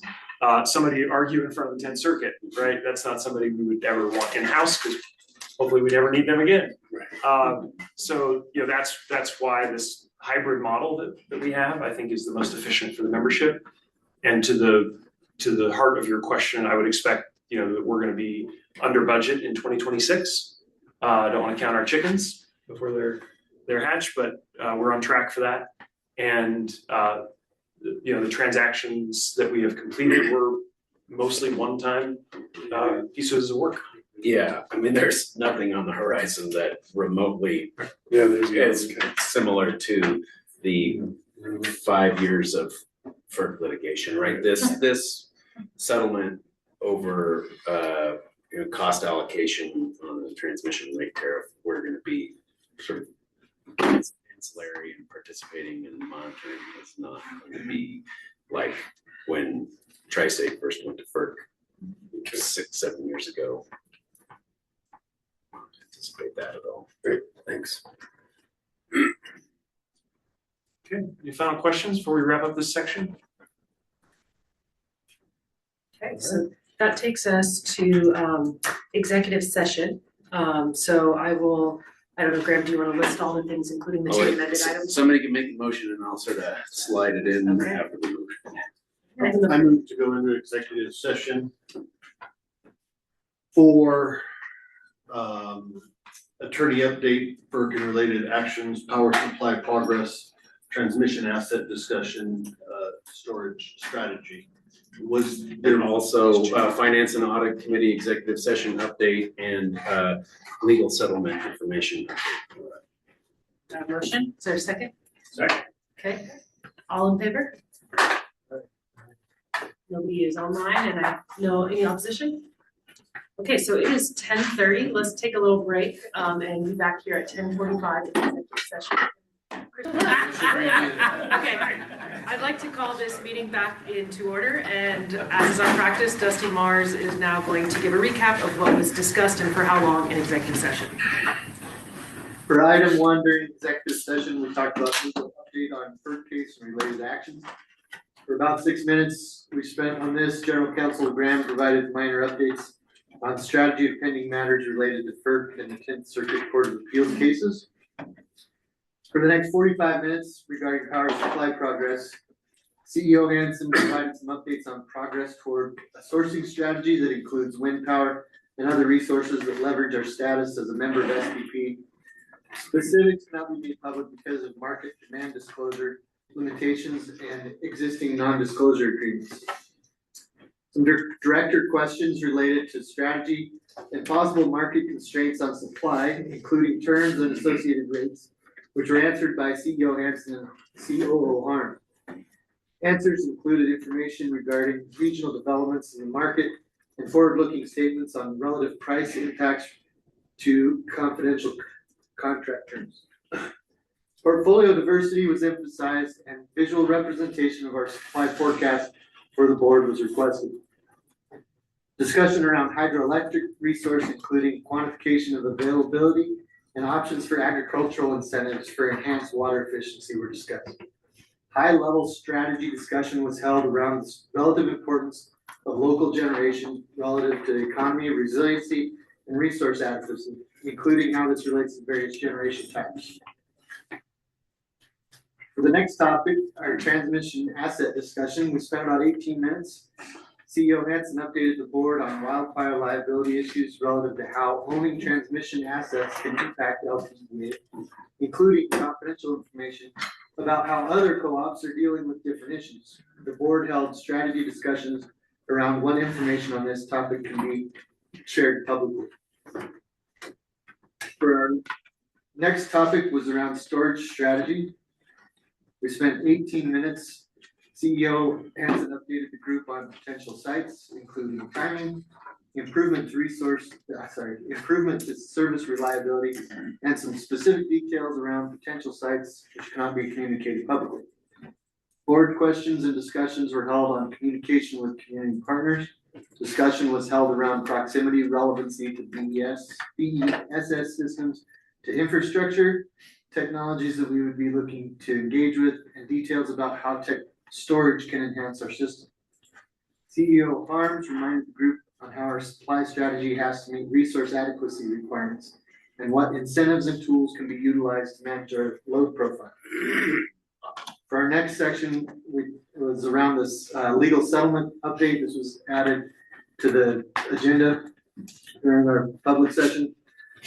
We spent about 6 minutes. General Counsel Smith and CEO Hansen provided clarification that was given around specific settlement information included in this month's financials. Please don't ask me to repeat anything. Great, thank you. I've been getting questions, what are we doing to improve transparency? And I pointed to this report. So I think it's a good start. Okay, it's a good addition to our process. All right, moving on now. There's no action that came out of executive session. So we will move down to agenda item 8, the board action agenda. I don't see our secretary, John Witchell here, but I would assume Graham could give an update. Yeah, so Committee on Policy sort of paused its meeting to let me focus on legal documents necessary for the tri-state withdrawal. So we'll pick up our regular meeting cadence again starting this month, and we're gonna we've agendaed sort of a strategy session to talk about what our priorities should be and what we should be focusing on. So we have a sort of standing review where we kind of walk through different policies, and we need to kind of pick that back up, our general policy review cycle, and then we have a couple of other topics. We'll be deciding what to prioritize in what order. Hey, any questions for Graham? Policies. Moving ahead, the Finance and Audit Committee updates. Also, our treasurer is out of town, but perhaps Monica, are you providing that update, or you are totally unprepared for that? I certainly can. It was a fairly brief meeting. We did there was no changes to the February financials, so that was a quick review. And then we reviewed the draft of the March financials before they had one additional revenue adjustment that came in on Friday and was presented in the financials that showed up in the board packet. So, no decisions or motions came out of FAC, and so that's okay. Is there any questions? Or any color from any of the board members on FAC? Feel good about that? It was one of our few meetings that were short. Yeah, that's right. But again, Monica's doing a great job, and it was early, this whole early, so we couldn't, you know, everything closing, all the additions and everything came up. So I appreciate her working so diligent because the deadlines are compressed this month. Yeah. And there is a written report from the chairman in the packet. Right, now moving on to item C, discussion on adding board-led member engagement events KPI metric to the monthly dashboard. Oh, yeah. Yeah, so this is Director Landis's initiative, honestly. So with 2 months left, let's mic drop it, huh? All right, thank you. True, cue music. Got it. Strobe lights. Thanks all, and thanks to Kirsten for bringing this. I can't remember how this all evolved at last month's meeting, but if you recall, there was this moment of talking about the dashboard and I saying something about KPIs once again, and Kirsten finally being like, to get something agenda, you can make a motion. And I'm not gonna lie, I did not know that after 9 years. And I remember asking so many times how you get something on an agenda. So I loved our educational moment this morning. I learned something. But this is really about, if you recall, last month, maybe some of y'all saw the email I sent out Monday night, Tuesday, I can't remember. It's been a really crazy week. But we had brought this forward, and really at last month's meeting, it came forward in this form of, hey, we only have a couple of KPIs around member engagement and they feel kind of, I don't want to say inconsequential, but what is it we're measuring? Just numbers, and what do those mean? Do they give us anything we can use that's helping inform our strategy, or are we actually building the trust we need so that when we have to talk about complex issues in executive session and can only give the high level talking points, our membership is on board with that? And I would argue that's not there yet. I mistakenly was of the understanding that, well, since I keep suggesting this and staff's not saying yes, maybe the only place we have jurisdiction to change anything is in our own KPIs and what we as a board are measuring. And Kirsten, always on it, informed me in an email later on that is not true. This is actually exactly what we as board are supposed to be looking at and working on. We're setting strategic direction and frameworks. And so if we want to see if there are if there are things we're trying to get out of member engagement that are helping us as a board achieve our goals, then it is our purview to ensure that we're getting that information. So rather than having a conversation about our particular board co-op 101 presentations and whether or not we have a KPI attached to that and are measuring it and reporting on it every month, this is morphed a little bit. It's a bit broader. I'm going to pause there and say the goal of this whole thing is basically to have a conversation and potentially put forward a motion to ask staff to come back with a framework that works for them operationally to help get us the information we want to see on how member engagement is going. So it's broader than just us. Questions on that or need for clarification?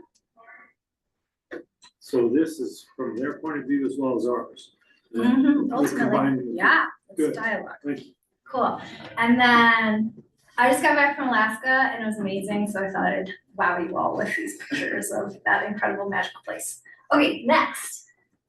So again, today we're just here to talk a little bit about why member engagement is more than just number counting. What's the value behind that?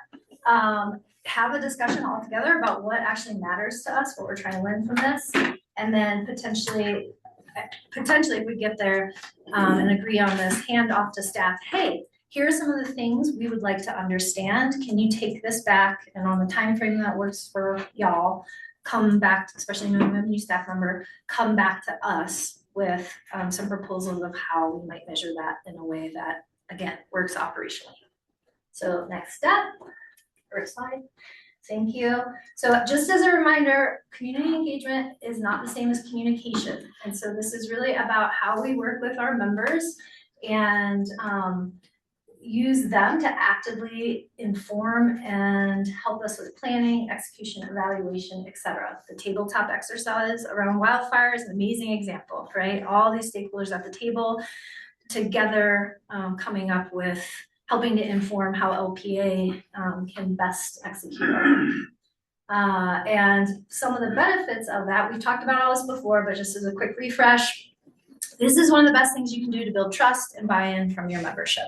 And so if your membership is indicating potential lessening of trust, this is a great tool to combat that. Okay, next. And so why would we actually, so we want to engage with members, okay, check, let's assume we're all on board with that assumption. Why would we actually do that? On the one hand, it is one of our operational pillars. Love that it's on our dashboard now. The empowering community is one of the ways that the staff have come up with achieving our strategic goal. I don't know why I put that next one. It's not in our strategic goals, but we have talked about this a lot as a board. Next. And again, beyond volume, when you see those numbers on our dashboard, while they're exciting, they don't give us nearly as much as some of the additional information that even we got today with the pie chart and some of those other pieces. But more than just saying, cool, 1,900 people have participated with us, so what? Is anything coming from that besides us just knowing we talked to 1,900 people? And then most important to us is it's exactly what we've already been starting to see and do in a lot more, I would say with a lot more frequency, where the information we're getting from members is being used to identify how gaps in our governance, what we can do better. So case in point, Nicole's out canvassing, she's talking with members and saying, wow, we need to look at this demand rate and figure out something different because I'm hearing from our membership that this isn't working for them. And we are an elected democratic body, that's our job. Okay, questions on the why or pushback on that? Okie dokie, folks. So this is just a proposed framework we could use of 5 different things that to me are indicators of really strong engagement. So one of them is how healthy is our democracy or democratic process in a co-op. And one way to measure that is are members participating in governance. So, I mean, I remember when I was canvassing, I would say, literally, this is an election where your vote matters because we could win by 5. And so how do we get that to a place where actually we have, I don't know, 50% of our membership participating or 80? Does that matter to us? One could say it should, because it means people are engaged and paying attention and they care what happens. So how that's an indicator you can measure democratic health. And the orange things are things, the kinds of things we're going to be talking about. Do these matter to you all? Do we want to ask staff to come back and give us a way to track this? Breadth of reach. We've talked about this. Where we think we're talking to the choir a lot, or just a few folks are kind of getting the same information. And so how much are we actually getting out there? We're starting to see this with our numbers, but setting some targets around that. Do we have a percentage of the membership we're trying to engage with? And ways you can do that, that's really easy in modern like CRMs, customer relation management platforms, which I assume we have probably a really robust one, is literally like what percentage of our membership base has had one touch point, whether it's through they've opened an email, whether they called in, like you can measure that really easily. And we could say, great, 25% of our members have touched them in some way. Equity, this one we talk about a lot and was brought up by our members who showed up today. Is our engagement spread fairly across the entire geographic service territory? Or are we only hearing from Durango? And so again, you can use your CRM to do a heat map and say, wow, 50% of our engagements in Pagosa, 10% in Durango, and 40% in Vallecito, and wow, we've really got to get out to the dry side. Impact, this is kind of a transparency and accountability tool for the membership, and it's basically just saying, so great, we're doing all this engagement, but so what? Has any of it led to meaningful change in how we're governing or different operational practices? And I think there's this would be hard to track universally, but I think there's some ways we could do this that are practical. And last is a trust index of sort, and just gauging our members trusting the cooperative to act in their best interests. We get this sort of when we do those really big NRECA surveys, I think. We just finished the last of our cycle. But if this was something the board was interested in gaining more input on, I think there are ways you could bring this in-house that don't have to be overly burdensome, where literally you could send out a 2-question survey on Qualtrics or on SurveyMonkey, get data back and do it once every 6 months and see if we have a trend and change. Cool, so these are some dimensions. This is just a proposal. This is not necessarily universal. This might be too much. These things might not matter to us at all.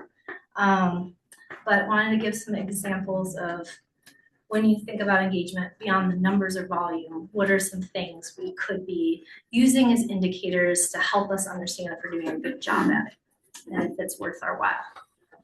Questions? Yeah, on the first one, members participating in the cooperative governance. I mean, can you give me some examples? How else, besides voting us in, going to meetings, any other, what other ways would members do that?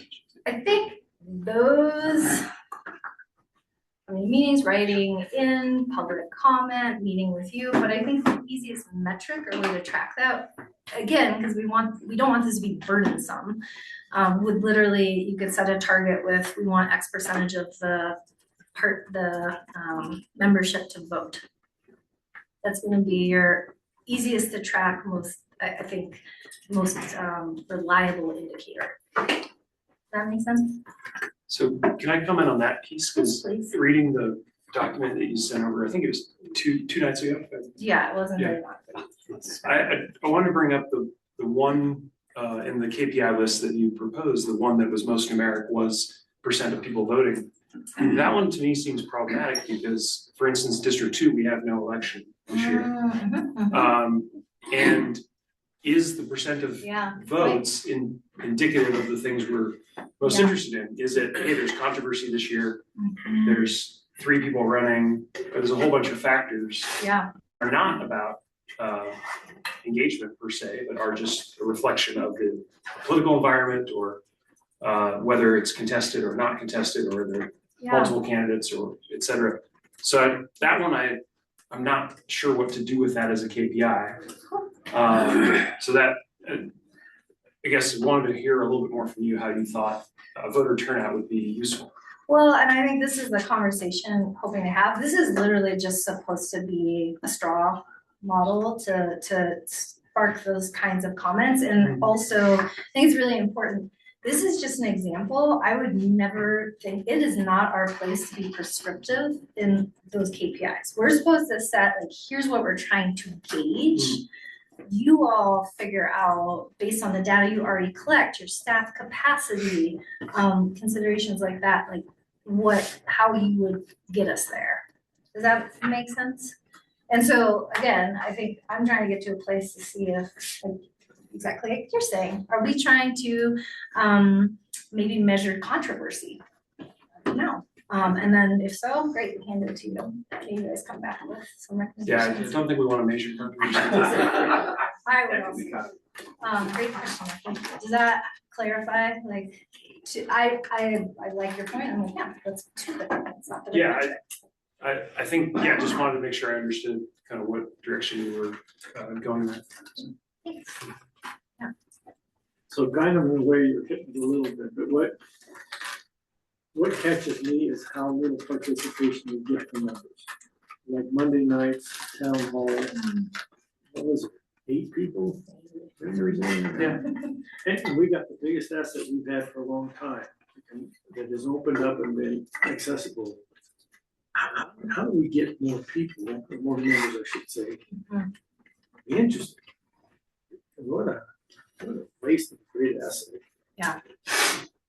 Well, and again, I think you can keep, this is not meant to be all things. This is just a tool to measure. I'm hearing that increased participation is really important. And so once we can set what those goals are, if that's a value we see, then it's up to maybe us to come up with a big strategy, or then just like we hand Chris a strategic goal and he executes on it, we hand that goal to the staff and they execute on it. Yes. Whichever order. So Director Witchell asked me to make this statement for him. He had to sign off earlier and he knew we were going to have this conversation. So this is just coming from John, not Ted, verbatim. He says, this is a good start, but even for a one-year pilot, we should at least have one round of input from the staff who will be responsible for implementing this proposal. Further, I think we should practice what we preach and verify that there is some buy-in from membership that these are the correct objectives to focus on for community engagement. I think the best way to do this is a more focused effort down at the Committee on Policies where we can gather more data. End quote. Okay. Great. I 100% agree that this is not something that the board dictates on with the staff, isn't it? I hope that was clear earlier. Yes. I feel that the categories are appropriate and that it's broad, right? The specifics, as far as like how do you measure participation in cooperatives governance. I get contacted by different members regularly, several times a week, and I feel that would be a measurement of interest and participation in their governance, right? Because they're contacting those that represent. And then our responses back to those people who follow through with it also allows for a proof of accountability piece that may be otherwise unpublished. So yeah. Well, I think that's one of the cool ways you can use things like this is, again, this is just some data. How do you choose to use it? Do we use it to inform how we govern? I don't know. Do we choose it to inform communications? Like you asked, we did sort of feature. I don't know. There's all kinds of things. But to your point, just in that example, yeah, directors certainly could report, but I think there's always that balance in evaluation and metrics and measurement. It's like, what's going to be viable and palatable to the parties involved. Sure. Well, let's see, next slide. Or, I have one more question. Yeah. So I realize you tried to make a point of bifurcating communication and engagement, but I also wonder if like there should be a communication metric of like, this is how many like press releases we put out. This is how many, placements we got in letters to the editor or whatever, like I wonder if we want a communication metric. Because it falls kind of adjacent, yeah. But isn't this centered around directors? Thank you for that. I am proposing we expand out, and it's more LPEA as a whole, and not just what we're doing. So town halls, coffees with Chris, the whole shebang. When we're looking at member engagement, because I think if we just did us one. I don't think we have the level of like structures or sophistication, like tracking will become cumbersome, analysis would be weird, and also our scope is very small. And I think we've been talking about this, asking LPA to engage our members broadly, and we're one part of that. So it's kind of taking it a step further.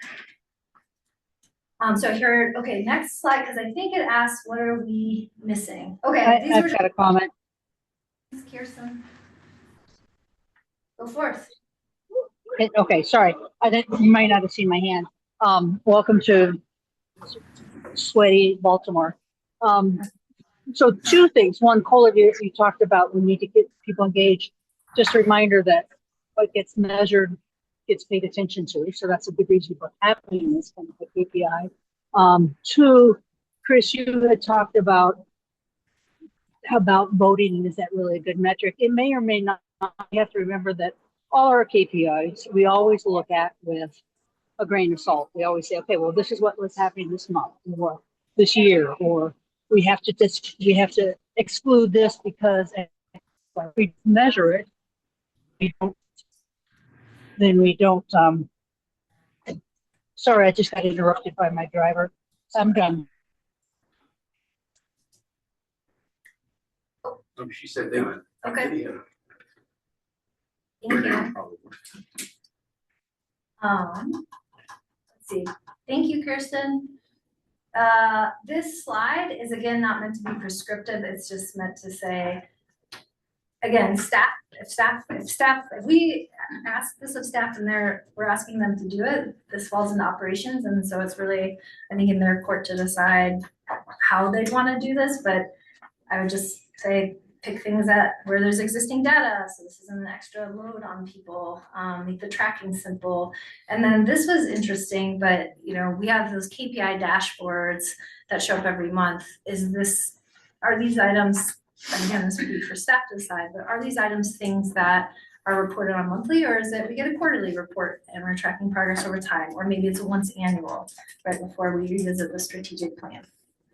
So again, I would ask that staff come back with a recommendation there. Cool. And then most importantly, just whatever we do, make sure that we are getting that report and it's not a dusty thing on a shelf, but we're using that to engage and reflect and use it to inform how we're moving forward. All right, next slide. I think we're almost done. And just a recommendation, if folks are into it, we could explore this for a year perhaps and revisit. And the board's role and oversight would be making sure to review the results after the first year, and again, use results to inform what we do, and then also make sure that we're refining the process in partnership with staff.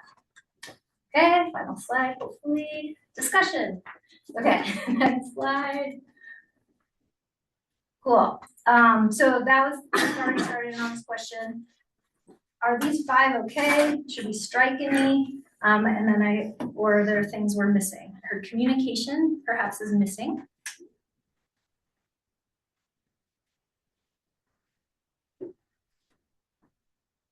Yeah, Ted. Thank you very much. I appreciate the discussion. I appreciate it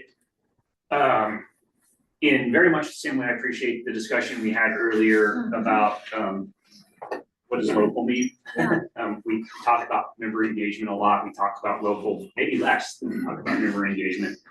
And what I would really push on here, and this is going to sound a little negative, and please excuse me, and I hope that you all realize that I have the best interest of the organization at heart.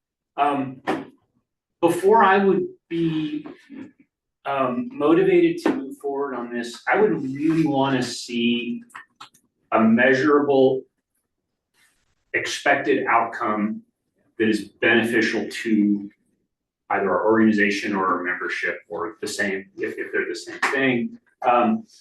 Because to me, this feels good, but I'm not sure that it does good. I'm not sure that we can get out of this reduced cost. I mean, we have whatever we have on the wall, right? Like, those are really, unless we want to add something to the wall, those are the things we should be focusing on here. So what's the direct line, or even indirect, bang, bang, to get from success here which I think is achievable. These KPIs are, we can record these things and present and discuss these things. From that to something that we have said that we care about, right? Or are currently saying that we care about, right? Because we used to say we cared about local and then sort of it disappeared. And not that we don't still care about local, I think we just revised that to be a different set of strategic objectives. So I think we have to think hard about what are we really trying to get with this? And then on top of that, like, is the juice worth the squeeze, so to speak, right? So even if we can draw a straight line from collecting this information on a regular basis and reviewing it and sort of achieving our KPIs or pushing our KPIs in a positive direction, how much money and effort does that take to get there? And what does it produce at the end?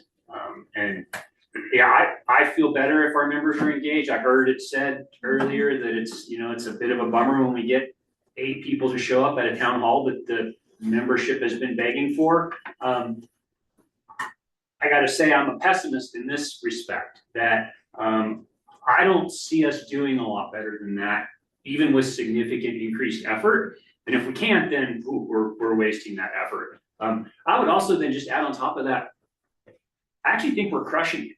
I actually think that I mean, and I could be totally wrong here, but I won't admit that I'm wrong until presented with some evidence that our organization, which I'm very proud of and committed to, isn't excelling. That we are in fact somehow lagging regionally, statewide, nationally compared to other similar organizations. And don't get me wrong, I want to be better than all of them. I don't want to set our bar at like, well, as long as we're, mid-pack in terms of member engagement, that's good enough. I think we can be top tier, but I'm not sure we're not top tier already. I mean, I look at voter turnout, I feel like we're pretty top tier. I mean, you can probably find a couple co-ops that get better than 20% or, whatever numbers we hit. It's a pretty good rural electric co-op turnout. And so I think if we got to be real careful about setting expectations at unreasonable levels and then trying super hard to get to those expectations. Again, love that we're having the conversation. Thanks for bringing it up, again, because I know it's not easy to be to say, come on, people, like, let's talk about this. So we're talking about it. That's awesome. At the very least, I think it needs continued focus because I'm putting some stuff out there and I don't know if I'm right or not. So I'd be willing to continue to push on whether or not, if I'm totally wrong, then let's dive further into this. Thanks. Thanks. I think just a couple of responses to that. To your point of how does this tie into our strategic plan, empowering community is one of our operational pillars, and it's currently on the dashboard. But the only thing we're measuring is a participation number. And why? What does that get us? What are we trying to do? We have a goal?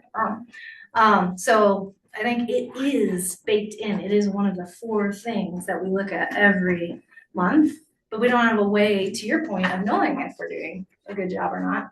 And then I think the other thing I would say, which I very much hear, is that piece around how could we ever argue that this matters? Like, is this just fluff and distracting? Dusty, you have the timestamp. What percentage of our executive committee meetings are we talking actually about member trust in what we're doing, and how much of our communications are we trying to figure out in order to meet member trust and engagement? Like, we spend so much time on this issue and we are not crushing it, at least according to our latest and greatest member survey. That is a declining metric, which to me is a bit of a yellow or orange or even red flag, because we will continue, y'all will continue to make really complex decisions in a really hard landscape. And you gotta sell it. And you don't want to spend your board meetings talking about how to deal with member comments or this or that. You want to be able to say, this is what's best for the co-op, and we're going to move forward. And you all as board members feel confident that you can take it and sell it And we're not gonna have to spend a ton of time doing crisis response or management or frivolous lawsuits. Yeah, Jesse. Yeah, just to compliment that, I feel looking to the future, we'll get pushed back no matter which direction that we go, and so this kind of plays into helping with that. And then as directors, I think we have an obligation to give our perspective based on our lived experience, right? I came on to the board with perceptions that turned out to be changed, right? And based on education. And so, and some of that motivation was relative to this. I don't feel like I was engaged prior to coming in on what the decisions were leading up to it and why those were being made. So I think a proactive approach on this will have a great impact on our efficiency of time and conversations around decisions that we go forward with, and having just the strategy in place of saying, this is how we're communicating. If you have questions, these are where you go. And this is, and this is, we're meeting that objective of communication and transparency. Transparency, it's a good one. What I always run into with this is I kind of compare it to city government or county government. I got a problem speeding on my street. I call the city and they can do something. I've got a problem with, there's a new development in my neighborhood. We can have a meeting and talk about, we want a bus stop, we want sidewalk access, et cetera, et cetera. And I'm trying to figure out and I call these levers, these levers to pull. And I'm looking at, what do we have as levers to pull? And I'm looking at our creative member value slide here. And we've got time of use, net metering, leaf, these other things. That seems to be a measure of something that we're reaching our membership with.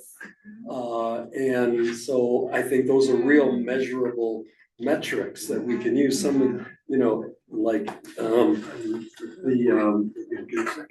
the trust. I mean, if we went out and surveyed every member today, we'd probably go 30, 30, 30, or 33, 33, 33. 33 think we're doing a good job, 33% think we're doing a crummy job, 33% don't care. And is that an accurate measurement of what we're doing? I don't think so.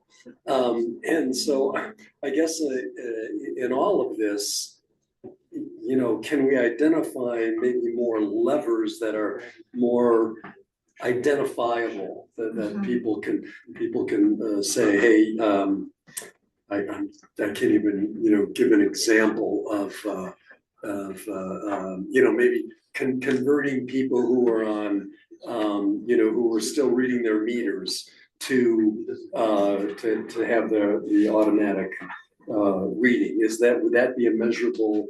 If they said, okay, yeah, come on and do it, we're ready to go. Is that part of what you see as kind of engagement and involving members in giving them, access and some sense that they are making an impact on LPEA?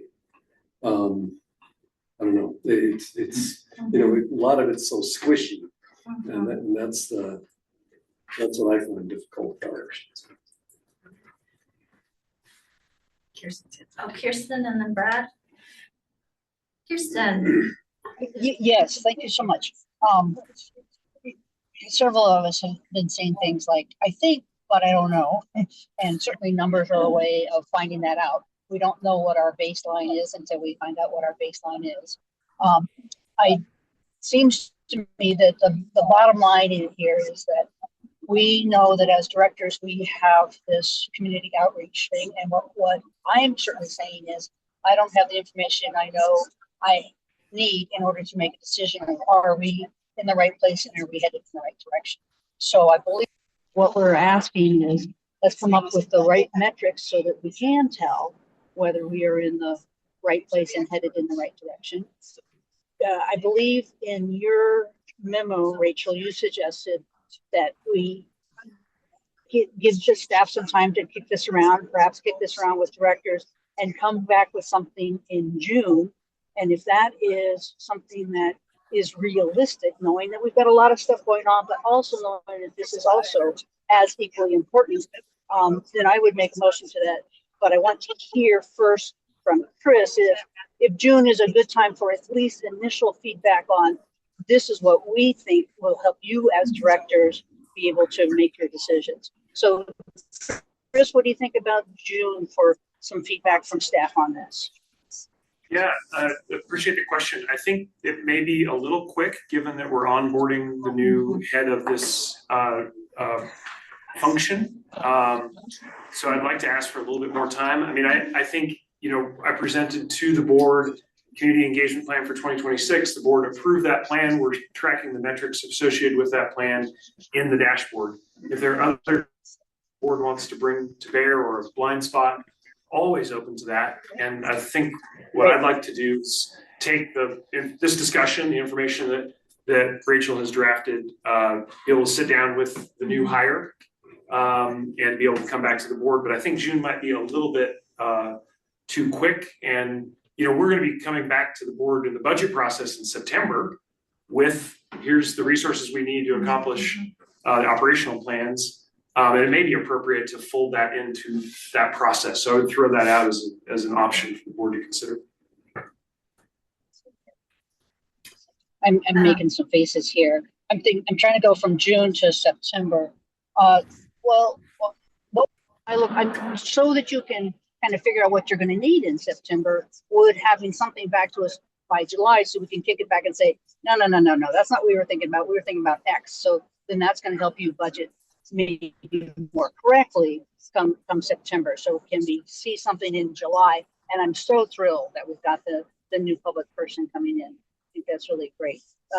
July? I think what's missing for me at this point is I'm not sure, what is the gap the board has identified from the adopted plan to today. That would be very helpful for me. And second, the agenda item is different from our discussion we're just having. I thought we were talking about, is the board going to follow through on its commitment to do public presentations? And I've only seen 2 of those happen in 2026. So, I guess I just want to make sure I'm clear on what the board is expecting of me and the staff, and then happy to make sure I bring that back. It is different than what. Okay, so to help clarify, I'll start the motion in the discussion. So I move that staff is directed to come back based upon discussions today with more helpful metrics in the community involvement portion of the dashboard by July.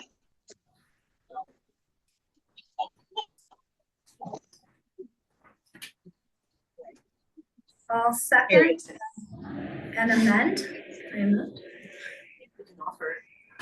I'll second and amend the motion to ask that staff present a framework of metrics for measuring breadth of reach, equity, and trust by the July board meeting.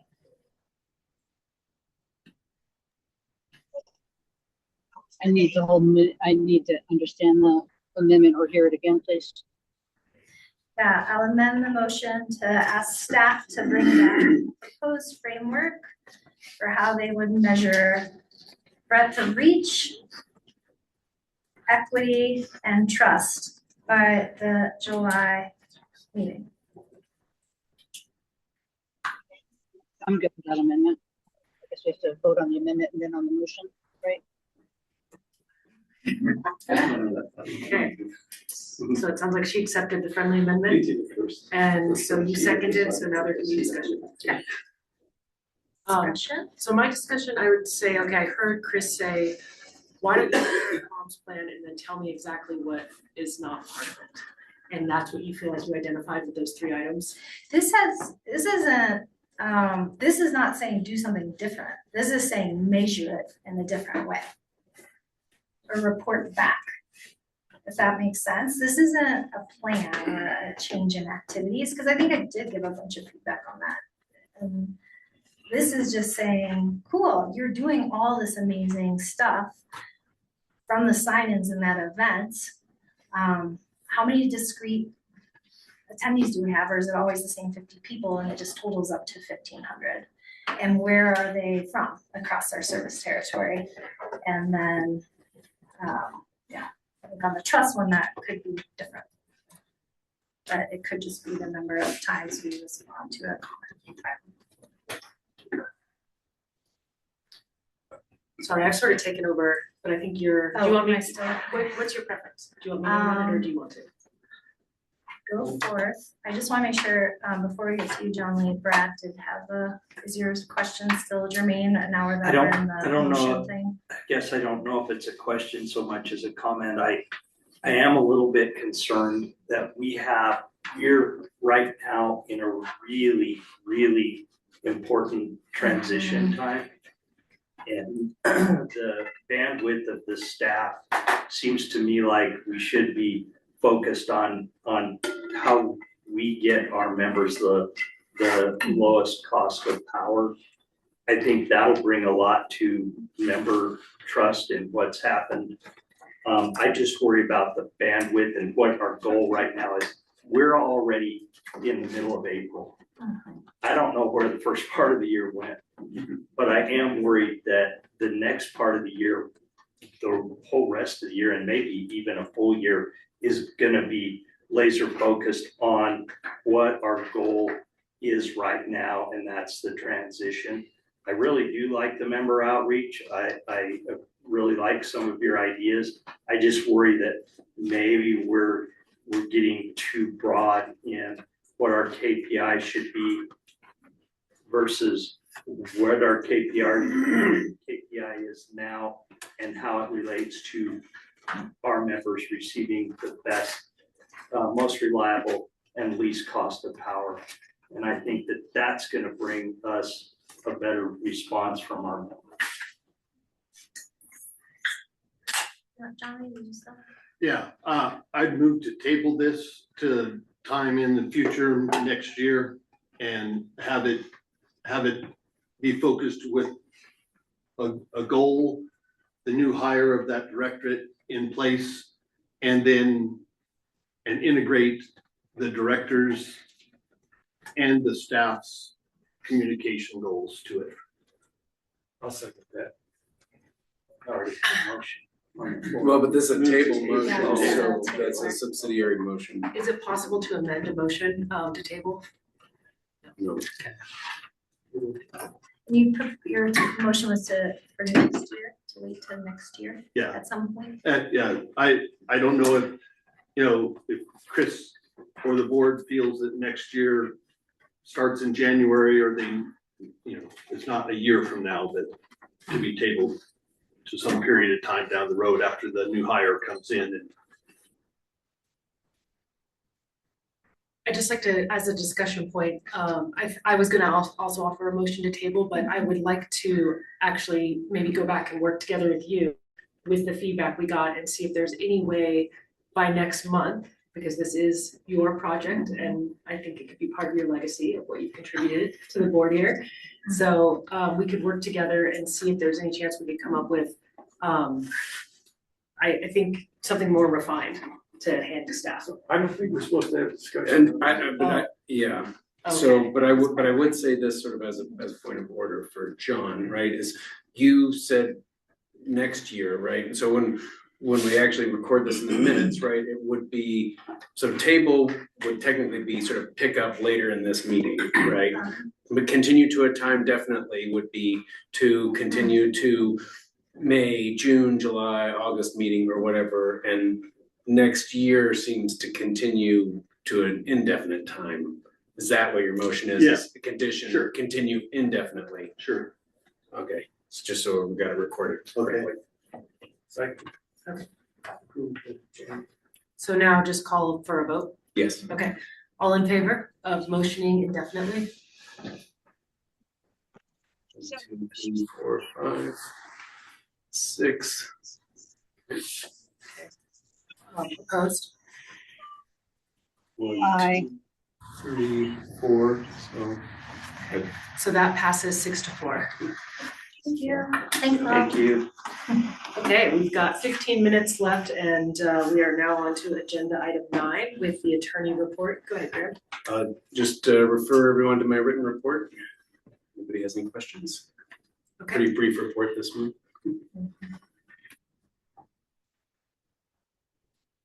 Doesn't look like there are any.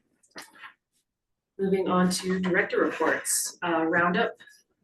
I don't have anything specifically other than my roundup report. Any questions for Brad? Well, I did have one question. Sorry, again. What page is that?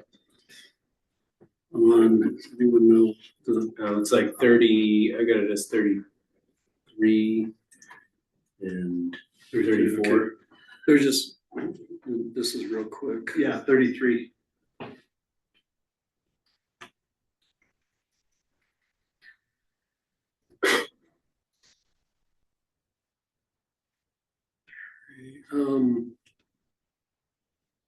River House was requested and granted 5,000, but was only granted 2,500. I didn't quite understand what the difference. Yeah, I may have made a mistake on that. They were granted at 2,500 for, Oh, okay, so they requested 5,000, they got 2,500, okay. yeah, they were requesting us monies, grant monies for a access improvement that was out of compliance. That made a difference, but we did encourage them to come back in the future for additional funds if they needed it. Yeah, just granted was in there twice, that's why I was a little confused. Yeah, my apologies.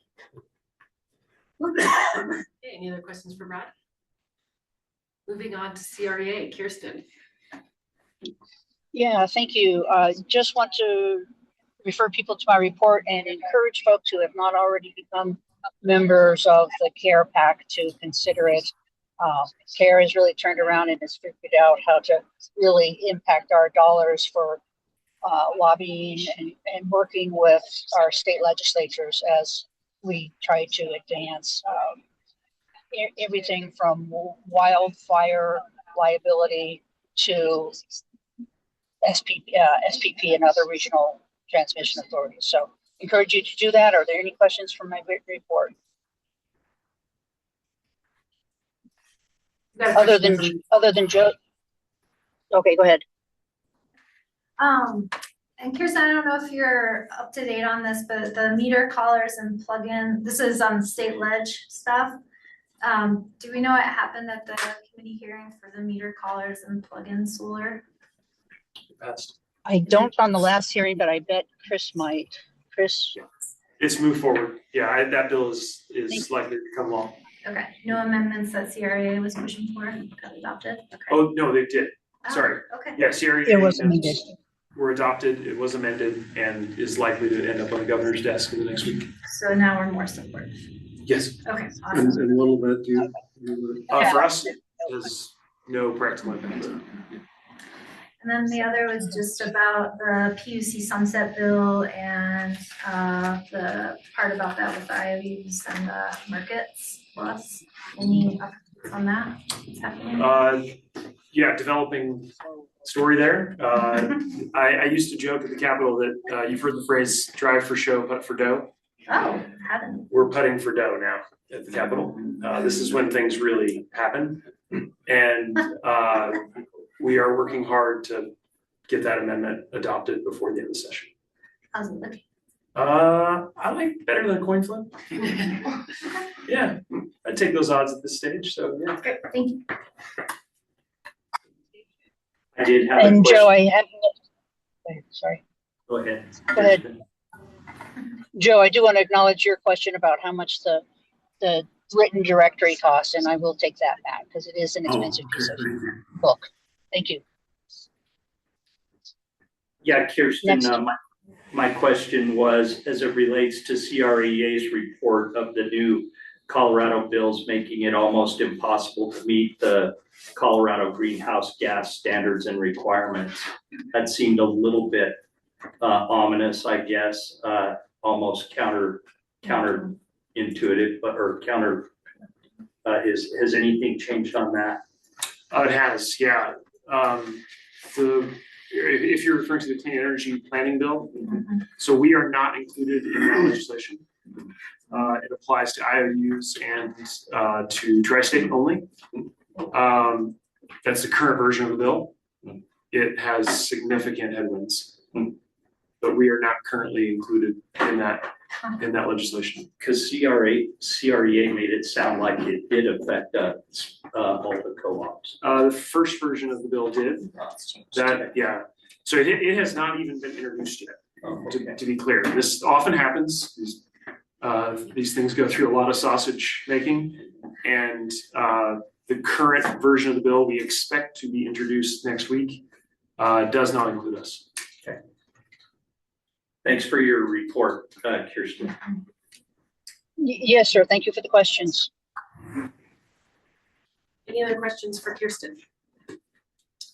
Moving on to our Western United Treasurer, Director Lucian. Yeah, so I did not do a report. It was an early month, April 15th, so there's no financials.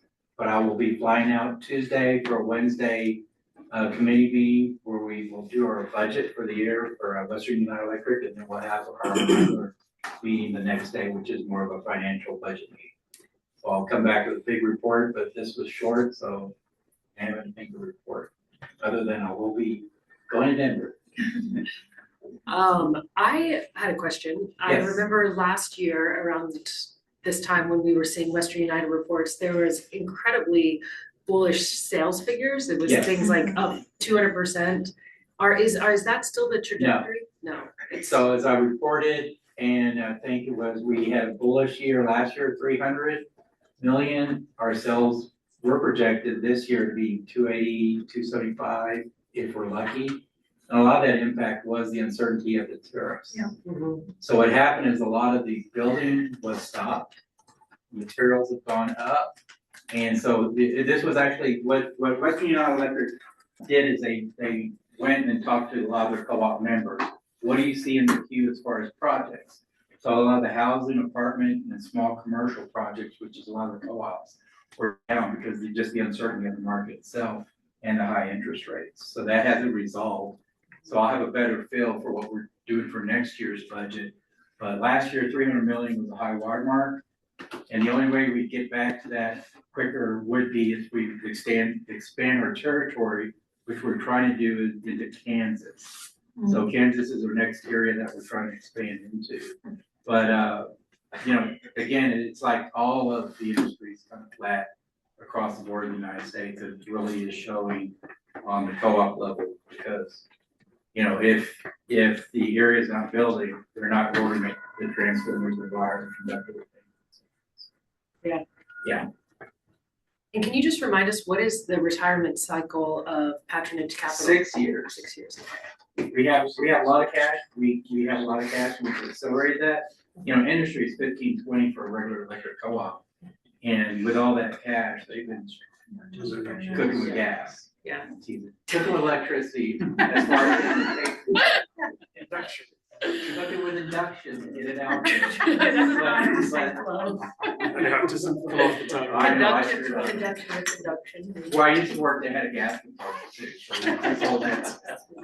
But the beauty of it is very well managed. We were doing great, and we still are doing great in that they can, the amount of staff is very low. So we had, I think it was the new warehouse in Arizona. The employee of the month was the same employee of the month for 6 months straight, because he was the only employee. Could park anywhere. Exactly. With a picture up at his own parking. So that's why I love being on that board because it's very efficiently run. But we'll have the status of that out there. Hopefully economy will pick up, but right now it's fine. Yeah, well, I feel really lucky we have you as the treasurer there, because it's such a canary in the coal mine, I think, of the industry as a whole. Yes. You know, Yeah. so it's great that you're in there, and thanks for going to Denver so much. Yes, but just to go back to Kirsten, I think she asked a question about if do the board members want stronger participation from CRP and CREA. Was that a question that you had, Kirsten? No, those. It was about the care pack, and if you sign up for care, you can designate it to just stay in Colorado, or you can designate, if you don't designate it, then half of it goes to Colorado, half of it goes to NRECA, and of that half of that comes back. So it's basically 75% stays in Colorado and 25% goes national. I always designate for in-state because I'm much more in tune with Colorado Rural Electric Association than I am with national. Thank you. Thanks for the clarification and the reminder. Thank you. And if I may comment on that one really quick. So we spent a lot of time reworking the care strategy approach. Really proud of that document. Be happy to share more if the board would like to dig into the details. But we're really asking the entire board to consider joining as a member. It's $50. We'd love for you to consider $100 if you're able to come in at that level. This is our collective voice in Colorado politics.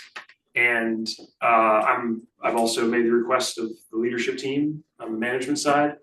And it'd be great to be the first co-op to get to 100% on both categories. I think that would really show a wonderful level of engagement and commitment. So we just ask you to consider that. Well, maybe Kirsten, you can as a reminder to the whole board, exactly where you donate. Yes, I sure will. Thank you. Thanks. Okay. Pretty quickly. Yeah, Chris, thank you for the competitive reminder because it's a competition. I will absolutely participate. Really first. But also thank you for kind of figuring out a way to get the most out of that in terms of, it hasn't been that many months since we were talking about, is this the right way for us to get influence that we need? It's really important sort of legally for the work we're doing. And it was uncertain and it feels more certain now. So thanks for figuring out whatever had to happen there in the inner workings to get us in a better position. Yeah, thanks, Tim. Okay, any further discussion on any of the director reports? Okay, now we are at the end of our agenda. Any business that I see Kirsten, go ahead. No, it was the end of the agenda. I was raising my hand for any business. I just really wanted to thank the town of Pagosa Springs and Archuleta County and the folks who showed up. And it felt, I missed the middle of the meeting because of the flight, but it really felt really positive this morning. And I appreciated everybody who came and everybody who listened and everybody who stayed. Am I seeing people in the back there still? That never happens. So very cool. Thank you so much. We have one person. That's one more than we normally have. Look at us.